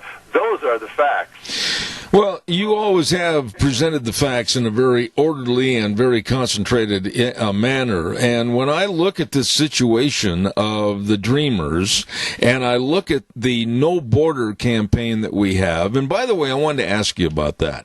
We may have a slight difference of opinion here, but I have been in favor of the wall, and if not the wall, I've been in favor of bringing our troops home and sticking them at the border with loaded guns and pointed in a southerly direction that says no more people are coming across.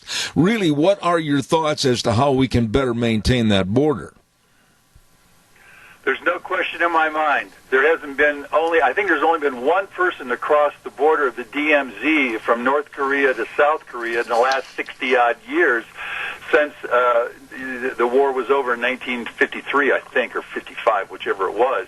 And so, yeah, I'd like to see every United States Marine and every U.S. Army infantry officer and grunt down there on the border cover 1,952 miles, have lookout stations about every 200 yards, and literally have them camped out and absolutely defend our borders right there at the border. That, to me, would be the most judicious use for our military personnel to accommodate and help and support the U.S. Border Patrol. Absolutely put our troops on the border to save our country from what's going on, and then make sure that all visas by all people visiting this country are followed up biometrically. I don't care how you do it, we can do it, and make sure that anyone that visits our country, we welcome them, and then we welcome them to go back home to their own country, to keep their own country either nicer or better or work to make it better, but don't come over to our country for a permanent stay illegally. Frosty, a couple of weeks ago, I was sitting in a doctor's office, and I had a chance and opportunity to ask this doctor what he thought about all the refugees coming into this country and all the illegal aliens coming into this country.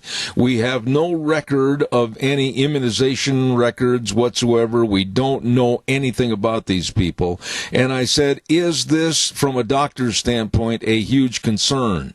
I can honestly say the doctor rolled his eyes, threw his hands out to the side, and he said, this is the scariest thing that could ever happen to America. That's from a doctor. What are your thoughts?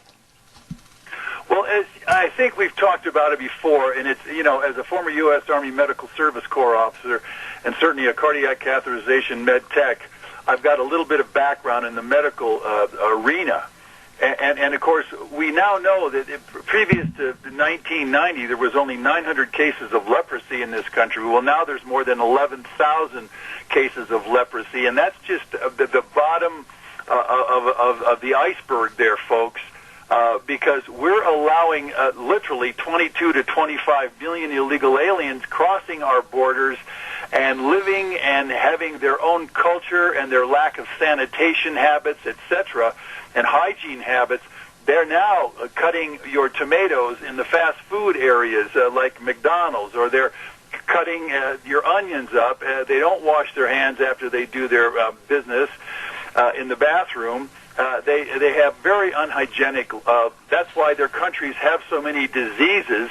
And so you're darn right, the doctors ought to be scared to death. And I can tell you this right now, the CDC is not reporting all the things that are going on in this country, because if they were, we would all know that, and we would all literally be reacting to the fact that these unguarded borders and this year, no less than 1 million illegal aliens have crossed over our borders. That's here in the 2019, that's documented by the U.S. Border Patrol.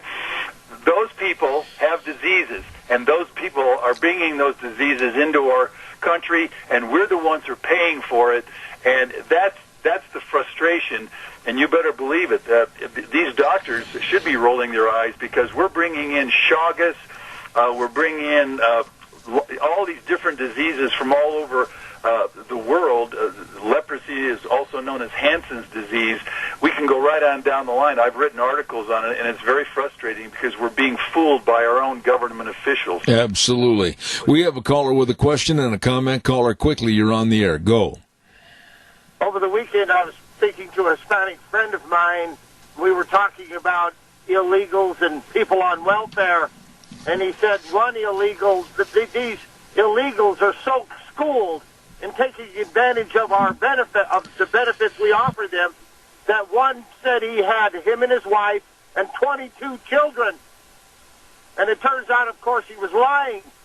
But he had all that extra money, and the health and welfare never checked up on him. And I guess eventually they did, because that's how we found out about it. I'll hang up. Respond to the caller, please, Frosty.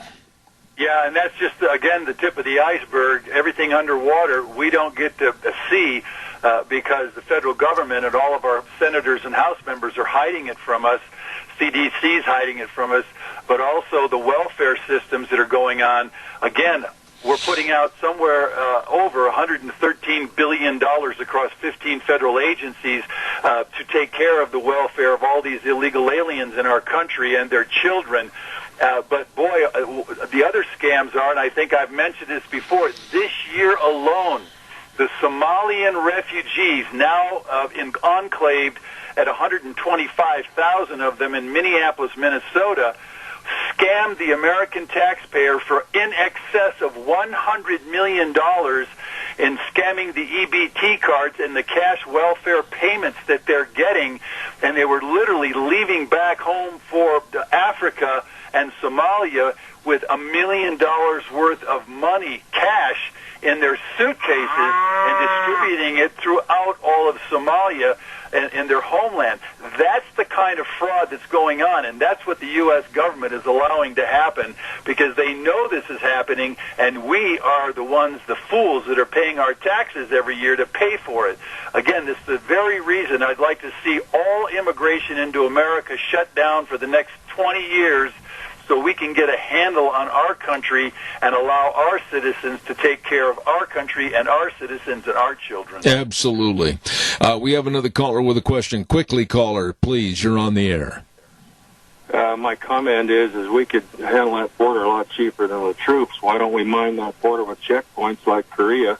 You don't see anybody going across there. It'd last a lot longer, it'd be a lot cheaper to maintain, and it'd sure work. You know, your comment is well taken. Thank you very much. I'll have Frosty respond. What about that, Frosty?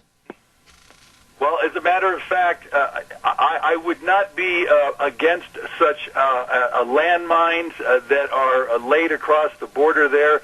I guarantee you, you do not want to step on a landmine. And if that is what it takes to create a DMZ to stop the invasion of our country, we need to consider that as a viable alternative to a massive troop deployment and also a very effective way of stopping people from coming across the border, but also a very effective way of stopping all of the illegal drugs, over $120 billion a year, that get brought over by all these drug mules that are coming across the border daily.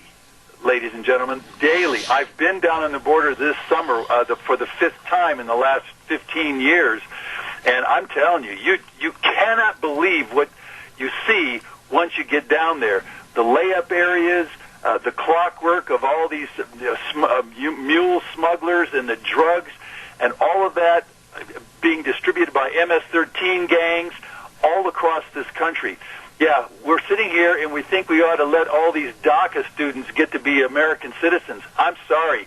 They're not American citizens. They're foreigners. They're here illegally, and we don't need them here. They need to go back to their own countries and make their own countries better. And, yeah, that's not a bad idea to, landmines on the border.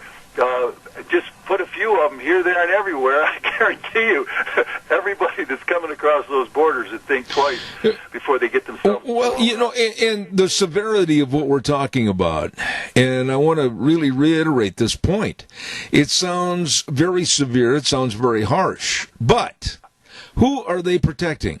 The United States citizenry, our property, and the taxpayers, or are they going to protect the illegals that are trying to come in this country? I mean, there's got to be a definition, and there's got to be some clarification as to who our country is going to protect. Well, there's no question. And again, nobody crosses that DMZ. I think there was one soldier that crossed it a year ago or this year. I'm not sure exactly the date. But he ran across there at the DMZ through a checkpoint, and he got shot at, and he got hit. But he made it across, and he lived. And, of course, they found out that he had worms, and he had all sorts of diseases. I mean, the poor North Koreans, oh, my God, what a nightmare that country is, and what a nightmare the people have to live through, and what a nightmare of the Kim Jong-un or whatever that little moron is that's leading that country. He's just a chip off the old block of his crazy father. But the key is, we're being invaded right now. That's a point-blank reality. Again, a minimum of 1 million illegal aliens this year, and the average is usually 500,000 per year. We're taking in over 1.2 million legal immigrants every year. Again, as I've said for many years, and almost the last 20 years, what is that going to end up, and how is that going to end up when our children have to face a country that no longer has a core identity of being Americans, when in fact we're everybody else's country, and we're literally being scattered as a country into parallel societies, ethnic groups that have no affinity to our country. It's really time to shut down the U.S. borders and gather ourselves together and heal ourselves as Americans and literally make our country more viable, more sustainable, and make it all American rather than everybody else's country.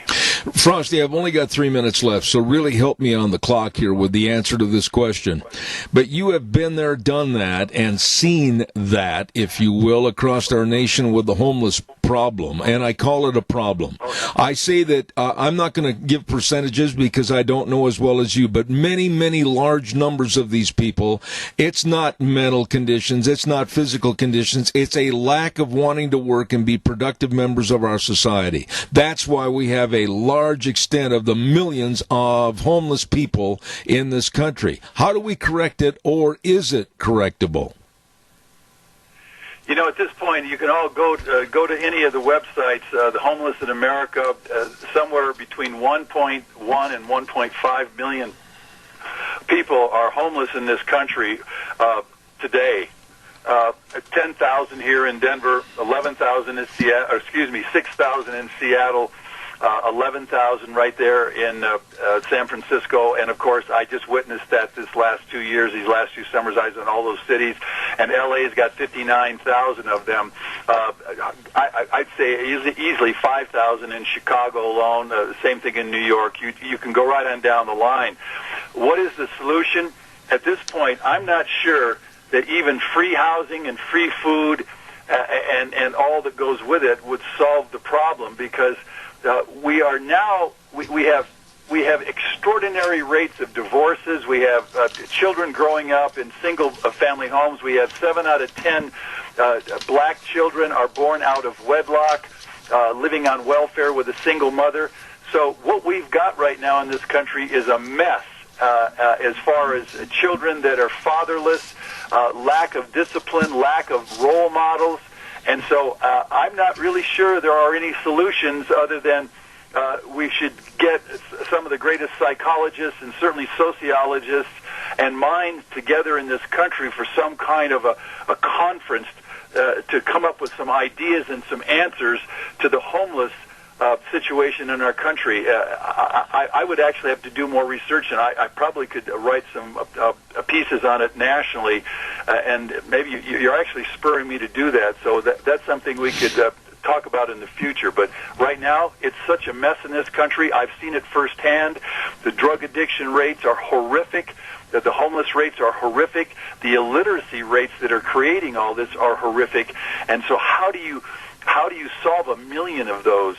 Boy, at this point in time, I'm not sure it's solvable. Well, I'm going to pursue this point with you further because I would appreciate your writing something, and I want to give my own definitions as to what can be done with you on that respective program. Frosty Woolridge, Golden, Colorado, my dear friend, God bless you, man, and thank you for being on the show this morning. Really a pleasure, and together let's all start looking at some solutions here, and electing new, fresh members of the House and the Senate to bring some solutions, because I can tell you, these senators that are out there now and these House members are not bringing solutions to the American people and all our problems. We need to get new, fresh people elected into office, and I'll do everything I can to make that happen here in Colorado. Hey, God bless you, man. Thank you so much, Frosty Woolridge. Appreciate it. Thank you. Godspeed. All right, sir. My friend, Frosty Woolridge in Golden, Colorado. Always look forward to having him on the program. Right now, we're going to do the weather forecast. And the weather brought to you by Phillips Oaks Goodwin Crane and Company. And they've been providing accounting services to the Mini-Cash area for well over 50 years. You know, simply put, they're the professionals, and they're the best at what they do. Yeah, that's not bragging, that's a fact. The best of tax return preparation, tax planning, business consulting, retirement planning, all of this and so much more available to you, your family, and your business. Please get a hold of them today with offices in Burley and Rupert serving you, Phillips Oaks Goodwin Crane and Company. And right now, here's Gina with the weather. Looks like it will be another beautiful day here in the valley as we kick off the work week. Here's a look at your weather forecast. Mostly sunny skies for today. We are expecting a high of 61. A little bit of a breeze out of the west at about 6 miles an hour. For tonight, the clouds will be increasing. We are expecting a low of 38. For tomorrow, the winds will be picking up out of the south-southwest at about 13 miles an hour, just as high as 21 miles an hour. Cloudy skies. We are expecting a high near 50. Mostly cloudy skies for tomorrow night with a low of 29. By Wednesday, we do have a slight chance of rain or snow by the afternoon. Cloudy skies.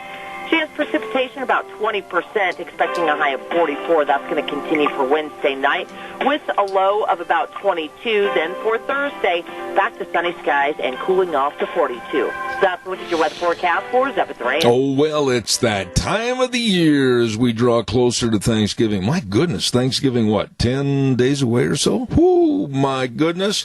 I can't wait for the great smells of Thanksgiving and the turkey and everything. Oh, my, I got distracted. I'm sorry. The weather brought to you by Phillips Oaks Goodwin Crane and Company. The best serving you and your business. I urge you to get a hold of them today. Phillips Oaks Goodwin Crane and Company with offices at 1710 Overland in Burley and 620 5th Street in Rupert. The professionals, the best. Phillips Oaks Goodwin Crane and Company. Also, I want to remind you, too, about our friends over at Greystone Crossing Independent Senior Living. I absolutely encourage you to stop by and call first. Please be courteous and call them and ask them to set up an appointment time to show you around at 650-4979. That number again to contact Matt or Kelly Wiggins at 650-4979. This is a wonderful, beautiful 12-bedroom home that offers seniors all the amenities of housekeeping and 3 meals a day, snacks, local transportation. Seniors, this is a place for you. Greystone Crossing, Independent Senior Living at 1221 21st Street in Heyburn. And it's really true. Seniors living the good life with friends. Call them today at 650-4979. Wow, we next hour have got some home run hitters coming on the program. Pacific Legal Foundation, Tim Snowball is going to be on talking about unions. And then at 10:32, one of my very favorite of all time economists, and this guy really knows and lays it out in easy language to understand, Dr. Michael Busler. So that's all coming up this next hour. We'll take a little break for about 7 minutes. Stand up, stretch, look at the blue sky and the birds outside. Zeb at the Ranch. I'll be back in 7. Yada, yada, yada. Good morning. Starting off a brand new week with some of the same stupid, frivolous stories. Oh, my goodness. Good morning, Zeb at the Ranch, with our major sponsor, your Magic Valley Les Schwab Tire Centers, all 7 locations, serving you with the best of tires to get you through whatever the weather throws at you. Stop in and see the any one of the 7 locations today. And along with Burley Physical Therapy and Rehabilitation at 1263 Bennett Avenue, Suite 2 in Burley, helping you get back to being you. Along with Greystone Crossing, Independent Senior Senior Living at 1221 21st Street in Hayburn. Seniors living the good life with their friends. You know, I've said for a long time, and I'll stand behind this, that we have some of the greatest legislators and in the entire state of Idaho living right here. People like Senator Kelly Anthon, and he wants to wish you and yours a very happy Thanksgiving. Everybody gather around, enjoy the family, enjoy what the day means as a day of giving thanks for all that we have. That from Senator Kelly Anthon. And don't forget, Representative Fred Wood, District 27, Seat B, would like to wish all of the constituents a very happy Thanksgiving. You talk about a man that gets involved and gets things done. That's him. We're very proud of him. Representative Fred Wood wishing you a very happy Thanksgiving. And, of course, Representative and Speaker of the House, Scott Bedke, absolutely a man that gets a lot of things accomplished, and he listens, and he's always willing to help people, and we certainly appreciate all that he's done for this area and for the state of Idaho. Representative Speaker of the House, Scott Bedke, wishing you and yours a happy Thanksgiving. Right now, let's go to the phone line, and we have with us an attorney for the Pacific Legal Foundation. He's been on the program before, and that's Tim Snowball. Good morning, Tim. How are you? Zeb, thanks so much for having me. You know, I've got to ask you, and I know you've heard this probably a gazillion times in your life, but your last name, especially in the wintertime, I bet you take a beating. No, you know what? I changed it just for you and your listeners, just to give you a thrill. I appreciate it. One complaint when I'm out doing Christmas shopping is that people ask me, "Oh, is this your real credit card? Hand us your real credit card." I say, "That is my real credit card." Oh, my goodness. Listen, I really appreciate all the stories and everything that you've conversed about on my program, but I am not a big union supporter. I don't like how unions have changed and transitioned themselves to be kind of cancerous giants that want total control. What's going on in California with the unions and forcing their employees to pay union fees for life? Yeah, thanks so much for asking. You know, it's an important distinction, I think, right at the beginning to consider the difference between public unions and private unions. I mean, say what you want about private unions. You know, when they come in to do negotiations with management, at the very least, there's some kind of cap on what management can offer them based upon how much revenue they have coming in for a given business or a given industry. That's markedly different, Zeb, than what happens in the private, in the public sphere, when public unions are negotiating with governments who are subsisting on tax dollars with an unlimited ability to tax citizens to fund government programs or to fund union pensions. Back in the 1970s, the Supreme Court decided a case called Abood, where they said, look, public unions serve a good function, an important function in our democracy, in our republic, but you cannot force someone to pay union dues against their will. You can try to negotiate with them, you can try to convince them to join the public union, but you can't take money from their paycheck and make them become a member unless they decide to become a member. So if you don't want to become a member, that's fine, but if you're deriving a benefit, we're still going to require you to pay some, they called it an agency fee. It was some percentage of regular union dues. That all changed last year when the Supreme Court decided the Janus case. In the Janus case, they finished the work begun in Abood, and they said, look, not only can you not force somebody to join, but you can't take money out of their paycheck unless they consent to that. There's no exception to the First Amendment when it comes to public unions. You can't force someone to associate with a private political organization against their will, and that's pretty much what the Supreme Court decided, is that every activity that public unions engage in is political, and there's no exception to the First Amendment for political for unions. And so that was a very important case. A lot of civil libertarians like myself had watched that case for a long, long time. We all celebrated that case. But as you mentioned, here in California, it's not so simple. We have a strong union presence here in the state, especially influencing the state government. And so on the day that the Janus case was decided, they had this bill all queued up. They passed a bill called Senate Bill 866, which basically says if you're a public employee, you are not allowed to speak to your own employer about anything union-related or union fee-related. You can't go to HR and ask them, hey, I saw there was a Supreme Court case. What's going on with that? Public employers are not allowed to give their employees any information about the Janus case or about the effect it has upon their rights. And so they put up what we call the gag rule, where basically employers and employees are not allowed to speak to each other. And it's really unfortunate, Zeb, because you look at Janus, you look at how long people were waiting for this, and for the state of California to step in on the very day that the case was decided and erect this gag rule was really unfortunate. And so Pacific Legal Foundation, obviously, we're one of the top, civil libertarian watchdogs in the entire country. When we saw this bill go into effect, we became very curious about it, and we luckily were able to be contacted by several individuals who were affected by this, and we were able to file a lawsuit challenging it. I am absolutely stumped, and I'm appalled that there could be that much power from any union, be it private or be it a governmental union agency, that they could have that much control and basically stop and stymie anybody's individual First Amendment rights. We're talking about a U.S. Supreme Court case here, Zeb. It's not as if this is something where somebody released a memo suggesting something, and the Supreme Court decides that the First Amendment protects a given activity. That's the law of the land. That's the way that the U.S. Constitution works under our supremacy clause, is that it doesn't really matter what California would like to do or what policy they'd like to affect at that point. The First Amendment is the supreme law of the land, and so you would think that they would comply with that. Unfortunately, that simply was not the case. And let me give you an example, kind of an analogy of the way that this works. Imagine that you start a new job, and it's a great job, and you're very excited about it, great benefits. You come in for orientation, and they say, okay, here's all your paperwork, and by the way, we're going to take $50 a month out of each of your paychecks, and we're going to give it to a political party.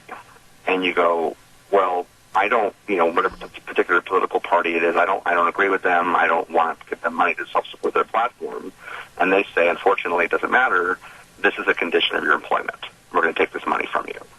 And that just goes directly against what the framers of the Constitution intended in terms of political freedom, in terms of being able to decide for yourself with whom you're going to associate. Associational freedoms like this are bedrock protections embedded within our First Amendment, and so it's really egregious.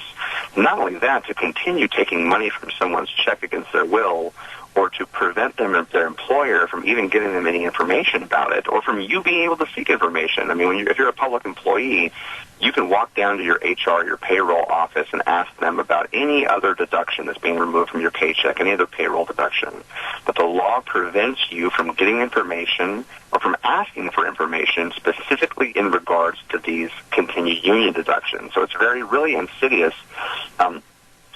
The lawsuit we filed was several months ago in the Central Southern District of California on behalf of two individuals, Mike Jackson and Tori Smith. Mike and Jackson are both workers at the University of California at San Diego, but they both work in the Special Events Parking Department.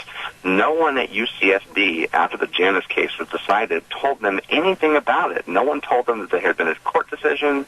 No one told them what effect it would have upon their payroll deductions, nothing. And so they happened to hear about the decision several months later. I think one of them heard about it on the radio, and somebody else saw some kind of news clip on the television. And so they go into their payroll department and they say, hey, we heard about the Supreme Court case. It says that we don't have to make these payments against our will anymore.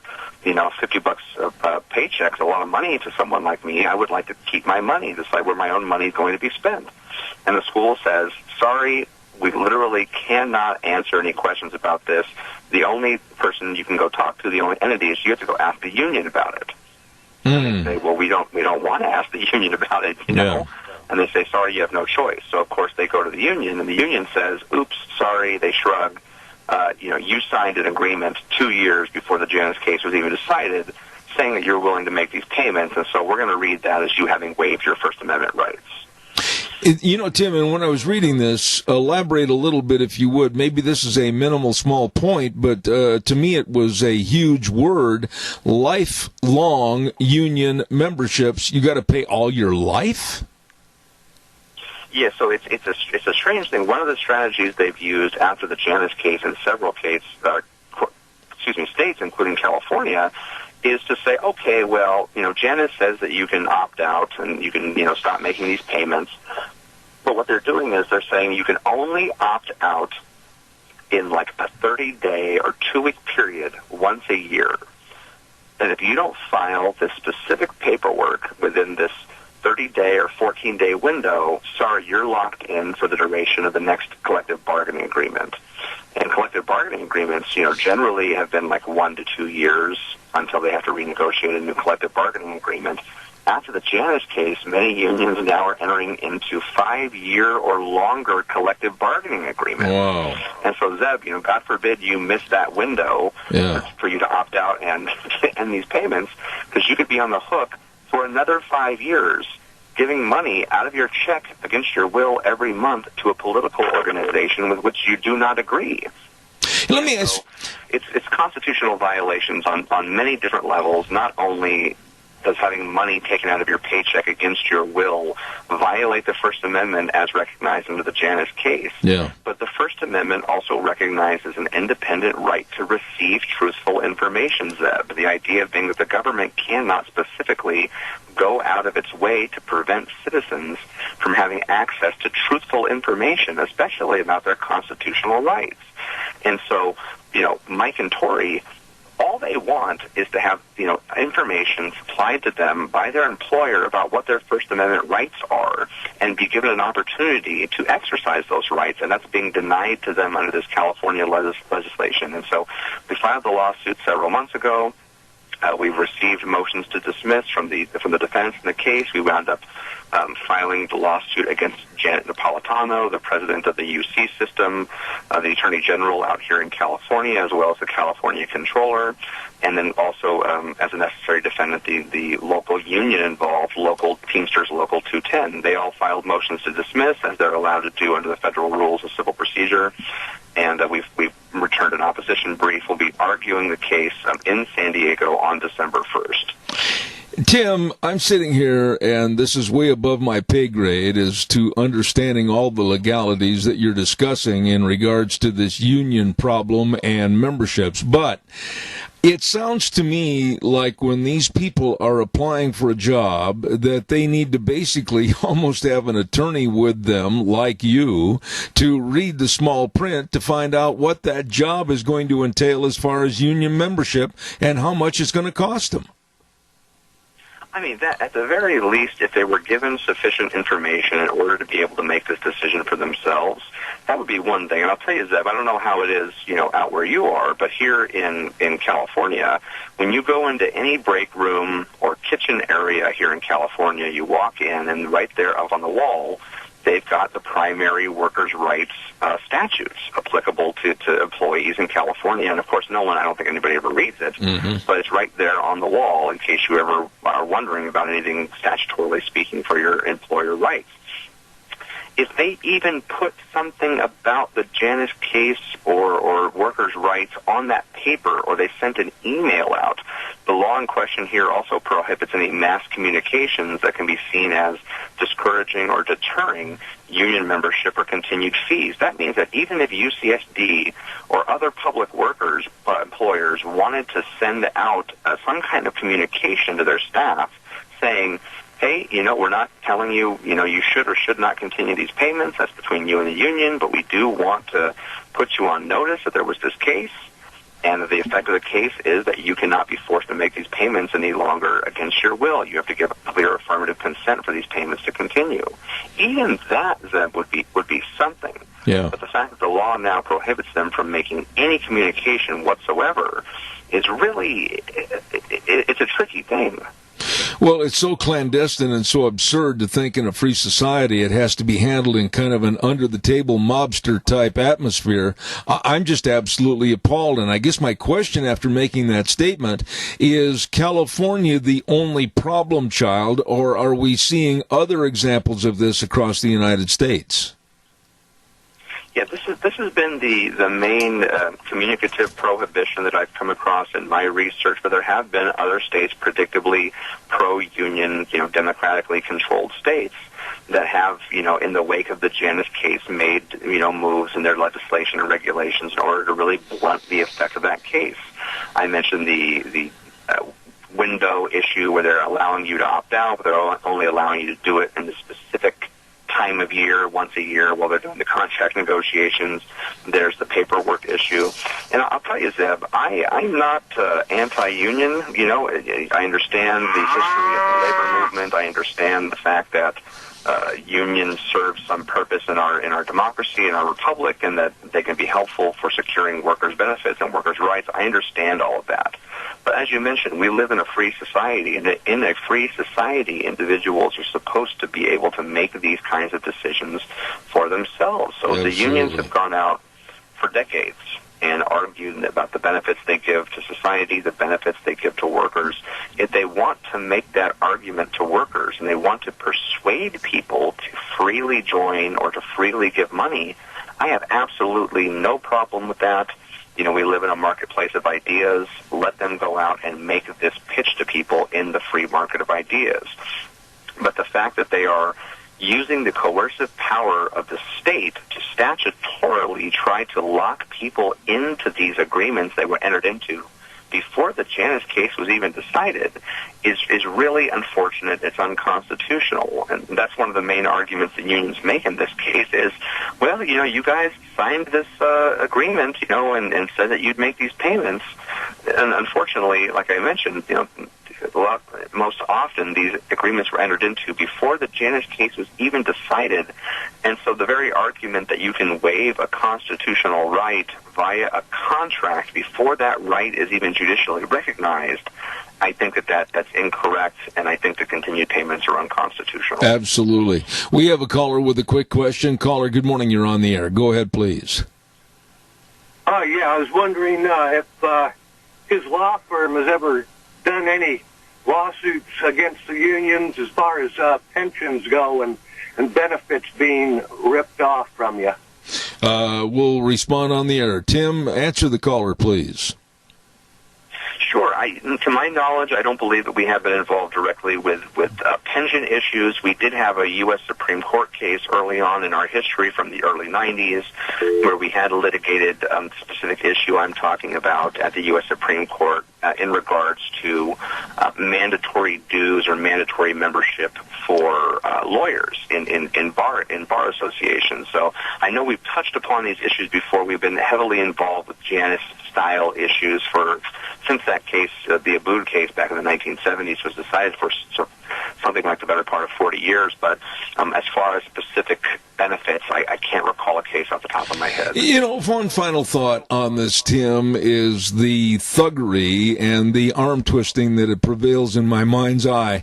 Here's a person that's retired, and maybe they've had some health issues, maybe they've lost their spouse, maybe they're living in their home on a hand-to-mouth basis, and yet here comes the union and demanding that they must pay their, $50 a month, $600 a year union dues, and they don't have that extra money. What can the unions do? How will they try to hurt that person? You hit the nail on the head with an important issue. One of the main things I've seen survey data of public employees here in California in the wake of the Janus decision, and the point of the research was, do people know about Janus? Do they realize how it affects their rights? Do they realize that they no longer can be forced to make these payments anymore?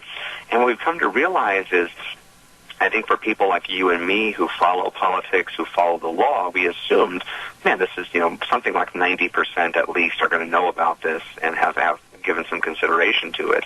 And what you find is the vast majority of people here in the state still don't know about this.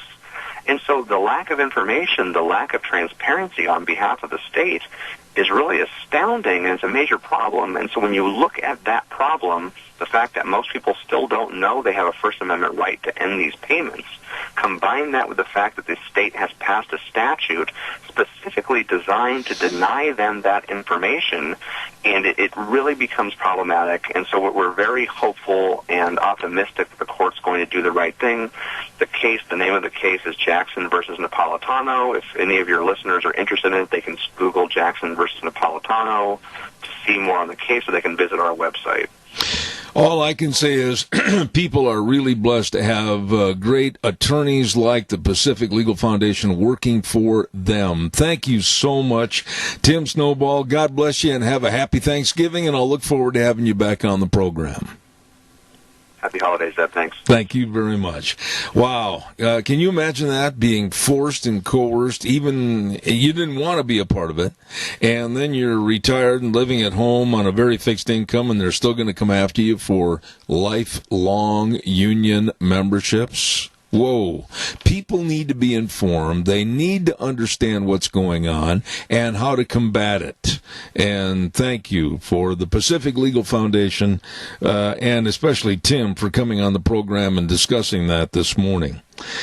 Let's see what else. Oh, I want to remind you about something that I am very, very high on. Deanna and I started our program where we're helping ourselves to build a financial security and our own future through silver. Oh, sure, bank accounts. Oh, sure, savings accounts. Oh, sure, other things. But we're creating our own security bank, if you will, through silver purchases, because I think silver is going to go sky high.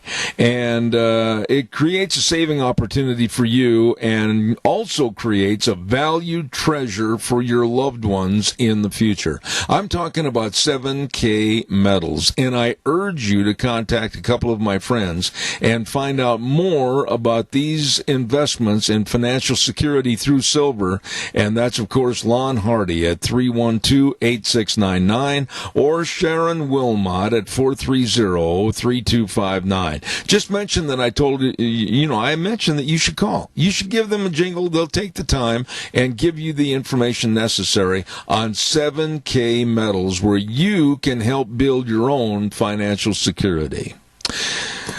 Right now, let's see, I've got a couple of notes. I had one note in particular. Lunch Bunch is going to be this Thursday. My goodness, I forgot to mention that every hour. It is going to be this next Thursday, and that's this week at 11:30 at Denny's, and that's, of course, at 611 North Overland in Burley, and we invite each and every person to be there. We're going to have some really nice gift certificate drawings, have a great meal at Denny's, and just be a part of the fun. That's Lunch Bunch, Zeb's Lunch Bunch, this Thursday at Denny's. Please be there and have some fun with us. We'd welcome you into the fold. Right now, we're going to send us back over to our main studio. We're going to be back in a couple of minutes, but with our favorite economist, Dr. Michael Busler. Wheels, take it away. And now, back to Zeb at the Ranch on AM 1230 KBAR. To reach Zeb, call 436-2244 or toll free 1-866-927-4587. And now, here is Zeb Bell. I want to quickly mention our friends at Patterson's Electronics at 421 East Main in Burley, Curtis and Lorena. Now, you've heard me say that they are your electronics headquarters, and they are. And each and every person that goes in there and shops, buys some products, I tell you what, go up to the counter, mention your favorite charity to the folks at Patterson's, and at the end of this month, they're going to take the top two mentioned charities, and they, Patterson's, are going to donate over $500 to the top two. Holy cow, you better stop in and see them today. They are your TV headquarters with Samsung, Sony, Toshiba, LG TVs, all the home theater systems, surveillance cameras, everything at Patterson's. 421 East Main in Burley. Number to call, 678-6997. Right now, we're going to go to the phone line, and this man makes me wish every time he's on the program I would have studied economics in high school a lot better than I did. He is a public policy analyst, economics expert, and a professor of finance. Good morning, Dr. Michael Busler. How are you? I'm doing very well, Zeb. It's always my pleasure to be here. Thanks for having me, and thanks for those kind words. Well, they're the truth, and I guess I'll start things off this morning, Dr. Busler, by saying if my German grandmother were alive today and looked at how the economy is growing and flourishing and how the Democrats want to throw President Trump out of office, all she would sit back and say is, ay, ay, ay, ay, ay. How would you respond to my grandmother?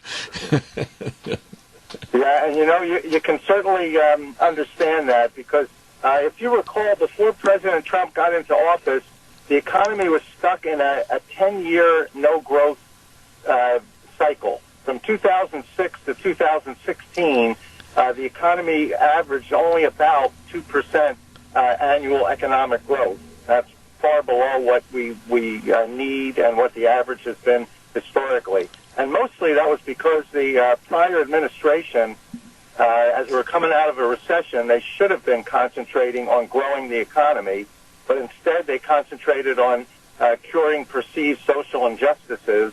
It's injustice everybody doesn't have health care. It's injustice big banks take advantage of consumers. Injustice CEOs make so much money. So they concentrated their policies on curing those perceived social injustices, and every time they did that, it added to the cost of business and tended to slow economic growth. So President Trump got into office and he said, look, we have to get the economy growing again. He quickly, through executive order, was able to eliminate a lot of growth-stifling regulations. He also then, the following year, convinced Congress to cut taxes for all Americans. And with the lower taxes and lower regulations, economic growth is now running close to the 3% range, although it's slowed a little bit the last quarter. Dr. Bussler, I would think, and tell me if you think I'm wrong, that it would be of great advantage for all of us that know that Trump is doing a good job, know the economy is stronger. It would behoove us to buy our Democratic and liberal friends a calculator and teach them how to run it, and then they could figure out just how devastatingly stupid it is to attack him on the economy. Yeah, that certainly seems to make sense. The proposals that the Democratic candidates for president are offering would literally bankrupt the country and stagnate economic growth. The problems the Democrats have, I mean, let's look at this the way it really is. They don't have a problem necessarily with Trump's policies. I mean, they don't agree with what he's doing with the environment, but with the economy and with foreign policy, you can't really disagree with what he's doing. Everything is working well. Well, their problem is they just dislike the man personally, and they're letting that overshadow any of their views and biasing their views on the performance that Donald Trump has delivered. And, I say to them, look, even if Donald Trump is a bad person, and I don't think he is, but even if you believe all those things, he's a bad person can still be a good president. Look at Bill Clinton. I mean, what he did to women is disgusting. And he was convicted even of lying to Congress. So he did some really nasty, bad things. However, particularly his second term in office, he was a pretty good president, especially dealing with the economy. He convinced the Congress to cut the capital gains tax rate from 28 to 20%. And he, in his State of the Union speech in 1996, I believe, declared the era of big government is over. So he worked with Newt Gingrich to not only balance the budget, but to have a surplus. They lowered the capital gains tax. The economy averaged 4.5% annual growth for the next 4 years. Unemployment came down, and there was good opportunity. So even if Bill Clinton was a bad person, and I don't think he was the best person, so even if you think he was a bad person, you still have to agree his policies were good for the country. Same thing with President Trump. Even if you don't like his personality, you think he's a bully, you don't like his tweeting, you like the way he talks to people, I can understand that. But you can't disagree with the fact that he is a good president and he's doing what's right for the country. Let me ask you this. You are a professor of finance at Stockton University. You're around younger people, the millennials, almost 5 days out of 7.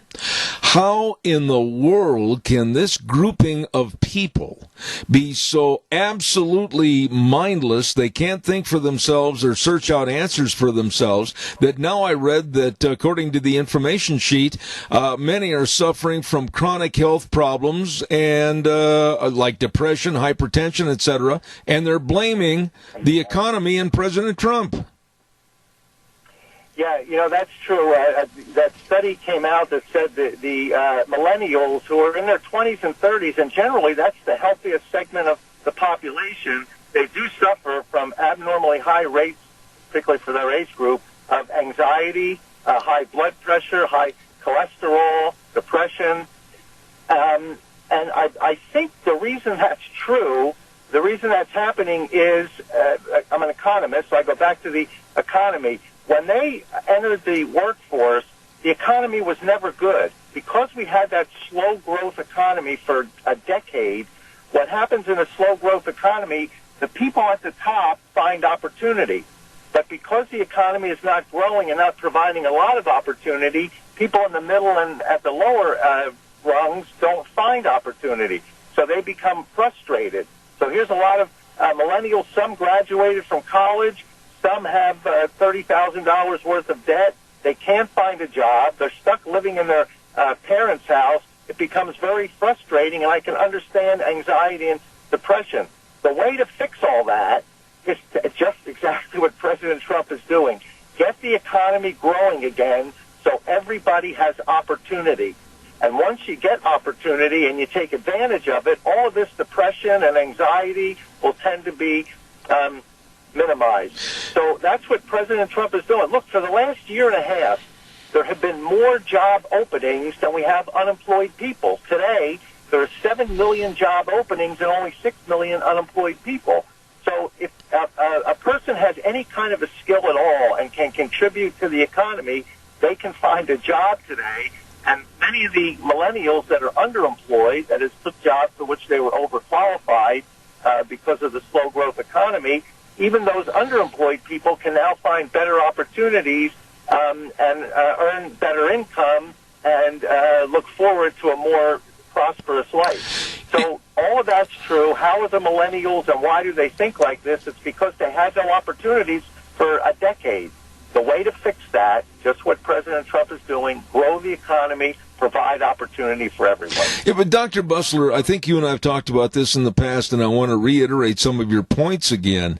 We're talking about a society of where these kids have no hope and they have no inspiration, and quite frankly, they lack a lot of self-motivation to be responsible to make themselves better human beings and an asset to the community and the country. How do you reinvigorate that? You're a professor. Please tell me. Well, again, what I would do is provide people opportunity. So the reason that they're taking a look at this socialistic view is that things haven't been going very well for them. Meanwhile, there are other people that seem to be doing very well. They say, well, that's not fair. They're doing well and I'm not, so take some away from people that have earned it and give it to the people that haven't earned it. And as long as you have that mentality, there's no motivation for you to go out and earn things on your own. So what I would say, give people opportunity, stop giving them free stuff, telling them, look, you've got opportunity, you can now earn enough income to buy these things yourself, and you don't have to rely on the government. So what the prior administration pushed was social responsibility. The country has a responsibility to take care of you. Your country has a responsibility to pay off your debts. Your country even has a responsibility to give you a guaranteed income even if you haven't earned anything. So that's what they're pushing, that social responsibility. What made America great was individual freedom and individual responsibility, along with low rates of taxation and a limited role for government. So once we get back to those basic principles and people start earning enough income to take care of themselves, they'll stop looking toward this socialism and realize it's not such a good thing. And what made the world great was capitalism, and that's really what we should encourage. I would imagine in your classroom that you have had many instances of those that are of the millennial ilk that think they should have the tin cup out and the government's going to be their means to have everything that I have, you have, because we've worked for it. They don't want to work for it. How do you address a student or students in your class with that kind of an attitude? And you're right, Seb. I get a lot of them because I teach at a university that was originally started 50 years ago as a liberal arts college, so it still has a very liberal arts view to it, and I like the liberal arts education for someone who is not sure what they want to do. A good liberal arts background, I think, is excellent. The problem is most of the professors are very liberal, and they push these ideas onto the students without really giving them the other side. So how do I address it? Well, I say to them, look, you want free college tuition. You want taxpayers to pay for that for you. You want free health care. You want taxpayers to pay for that for you. And they're very much in favor of that until I tell them, once you get out of school and earn income, you are the taxpayer. So the 4 years you think you're getting free tuition, for the next 40 years, you're going to be paying additional taxes so that somebody else can get free tuition. It will be the most expensive free thing you've ever gotten if you end up with free tuition. Again, far better to take responsibility for yourself, and once you do that, you don't have to worry about the rest of your life having money taken out of your taxes to pay for somebody else, which you will start resenting, I guarantee it. Let me ask you, Doctor, do you consider this problem with this attitude, this mindset of the millennials, not all of them, but the percentages we're talking about, does it come from their moms and dads? Does it come from an education system that's extremely liberal way back to the kindergarten and elementary years? I mean, where did this problem exacerbate itself to get as big as it is today? I think the education system has a lot to do with it. Particularly during the prior administration, they changed a lot of the way education was being delivered, even through grade school, to children. They changed a lot of the textbooks that they're using. They're destroying a lot of our history by taking these statues down. Whether you agree with somebody philosophically or not, this is really what happened. So it starts, I think, in grade school, has gone on through high school, and there's a very entitlement kind of mentality that is being taught now, rather than we should be teaching individual responsibility. Learn to take care of yourself. Don't depend on somebody else. Learn to take care of yourself.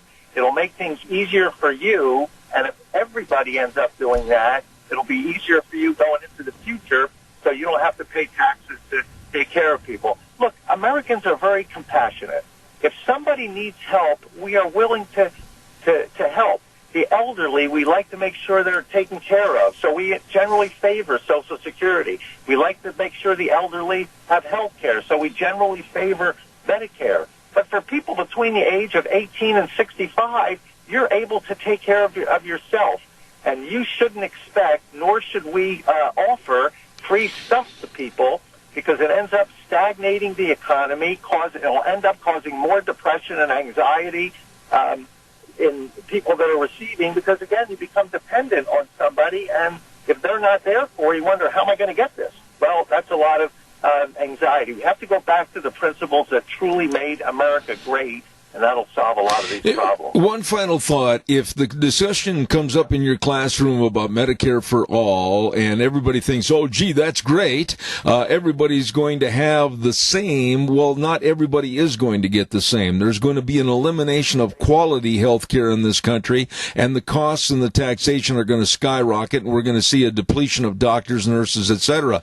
When you get the discussion on this and you start laying it out, do they have a change of heart and understand that free is not free?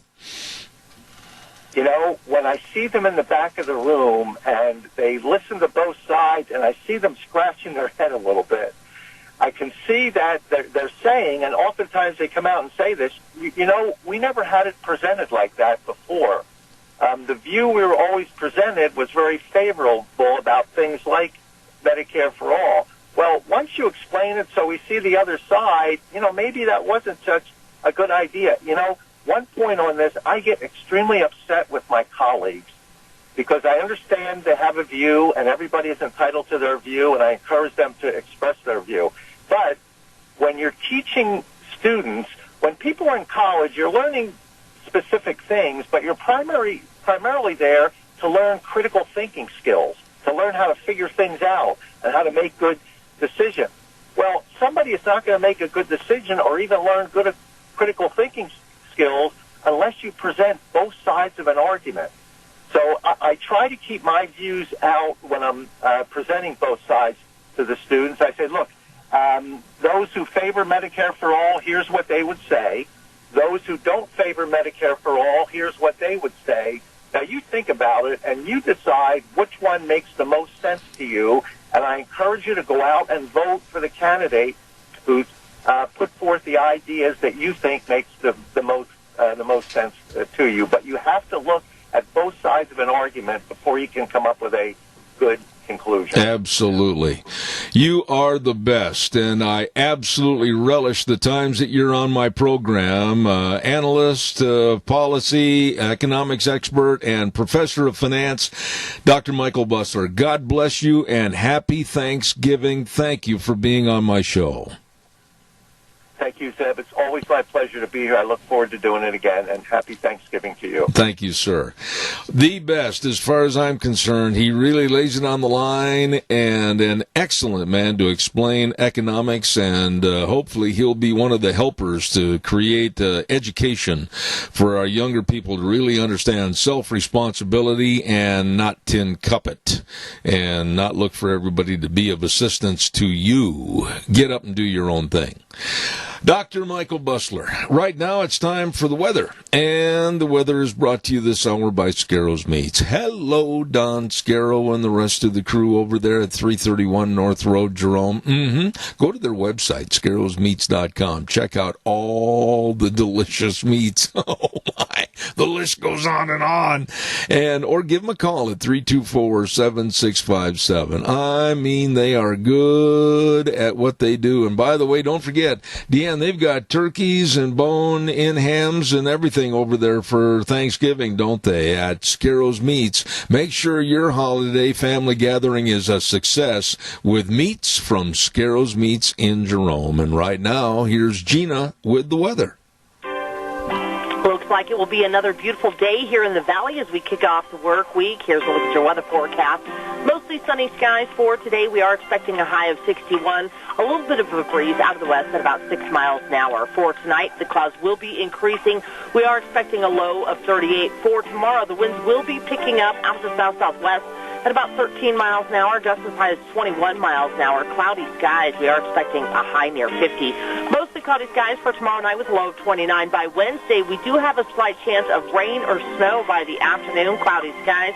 Chance precipitation about 20%, expecting a high of 44. That's going to continue for Wednesday night with a low of about 22. Then for Thursday, back to sunny skies and cooling off to 42. That's a look at your weather forecast for Zeb at the Range. I appreciate it. Thank you, Gina. My goodness, all the different bacons and the breakfast sausages, the bratwurst, the tri-tips, the turkeys, the hams, everything from Scarro's Meats, 331 North Road, Jerome. Telephone number to call, 324-7657, and it's really, really true. They're changing the way we eat one delicious bite at a time. A couple of notes real quick. I want to mention these because they're extremely important, and this is one that I want to mention. The Center for Self-Governance and the Crane family, I mentioned this earlier this morning, invite you to view the documentary Lavoie, Dead Man Talking, Episode 4. This is a very, very well done, well put together seminar I want you to attend, and it's going to be at the Burley Best Western Convention Center at 800 North Overland Avenue in Burley this coming Friday night, the 22nd at 7 p.m. Absolutely of interest with Arizona rancher Lavoie Finicum being shot and telling more about the background as to what really happened. And also tomorrow night, I want to urge you to attend Tuesday night, bless you, Deanne, at the College of Southern Idaho at 7 p.m. in the Taylor Building. Alex Newman is going to be talking about a seminar called Rescuing Our Children and Our Nation. It's a seminar exposing the insanity that has taken over the public school system. So that's tomorrow night at 7 p.m. at CSI. Don't forget those items of interest on your calendar. Right now, I also want to remind you about our friends at your Magic Valley Les Schwab Tire Centers. Oh, boy, all 7 of them have got all the tires that basically whatever the weather throws at you, the mud and the slickness and the ice and the snow, they've got the tires to get you right on through. By golly, all your tires for your cars, pickups, SUVs, you better stop in, check it out. And they've got all your tire chains too. all your tire chains. They've been doing the right thing since 1952. Your Magic Valley Les Schwab Tire Center is also the best in brake service and front-end alignment, shocks and struts and batteries. You stop in and see Lane and Rupert, Dave on Blue Lakes and Twin, Mike and Buell, Mike and Jerome, the Twist family in Paul, Daniel on Pole Line in Twin Falls, and Trent on Overland in Burley. Yes, sirree, Bob, they are the best. Your Magic Valley Les Schwab Tire Centers. Once again, I want to reiterate, tomorrow morning in the first hour, I'm really going to be going into some of these stories about our schools. And I'm concerned, and I'm a grandpa, but I'm very, very concerned about what's going on in the school systems, and some of the states we're going to look at include Washington State, Maryland, New York, Minnesota, Virginia, just to name a few. And I'm going to be talking to some of my people I've had on in the past that are experts in education and try to get them to call in and share with us. So we're going to take care of that tomorrow and probably going through Thursday. So there you have it. Until tomorrow morning at 8:06, this is Zeb Bell. We always end the program by saying the way things were are the way things ought to be. And our top 4 words are, in God we trust. Have a wonderful day. I'll see you back here tomorrow morning at 8:06.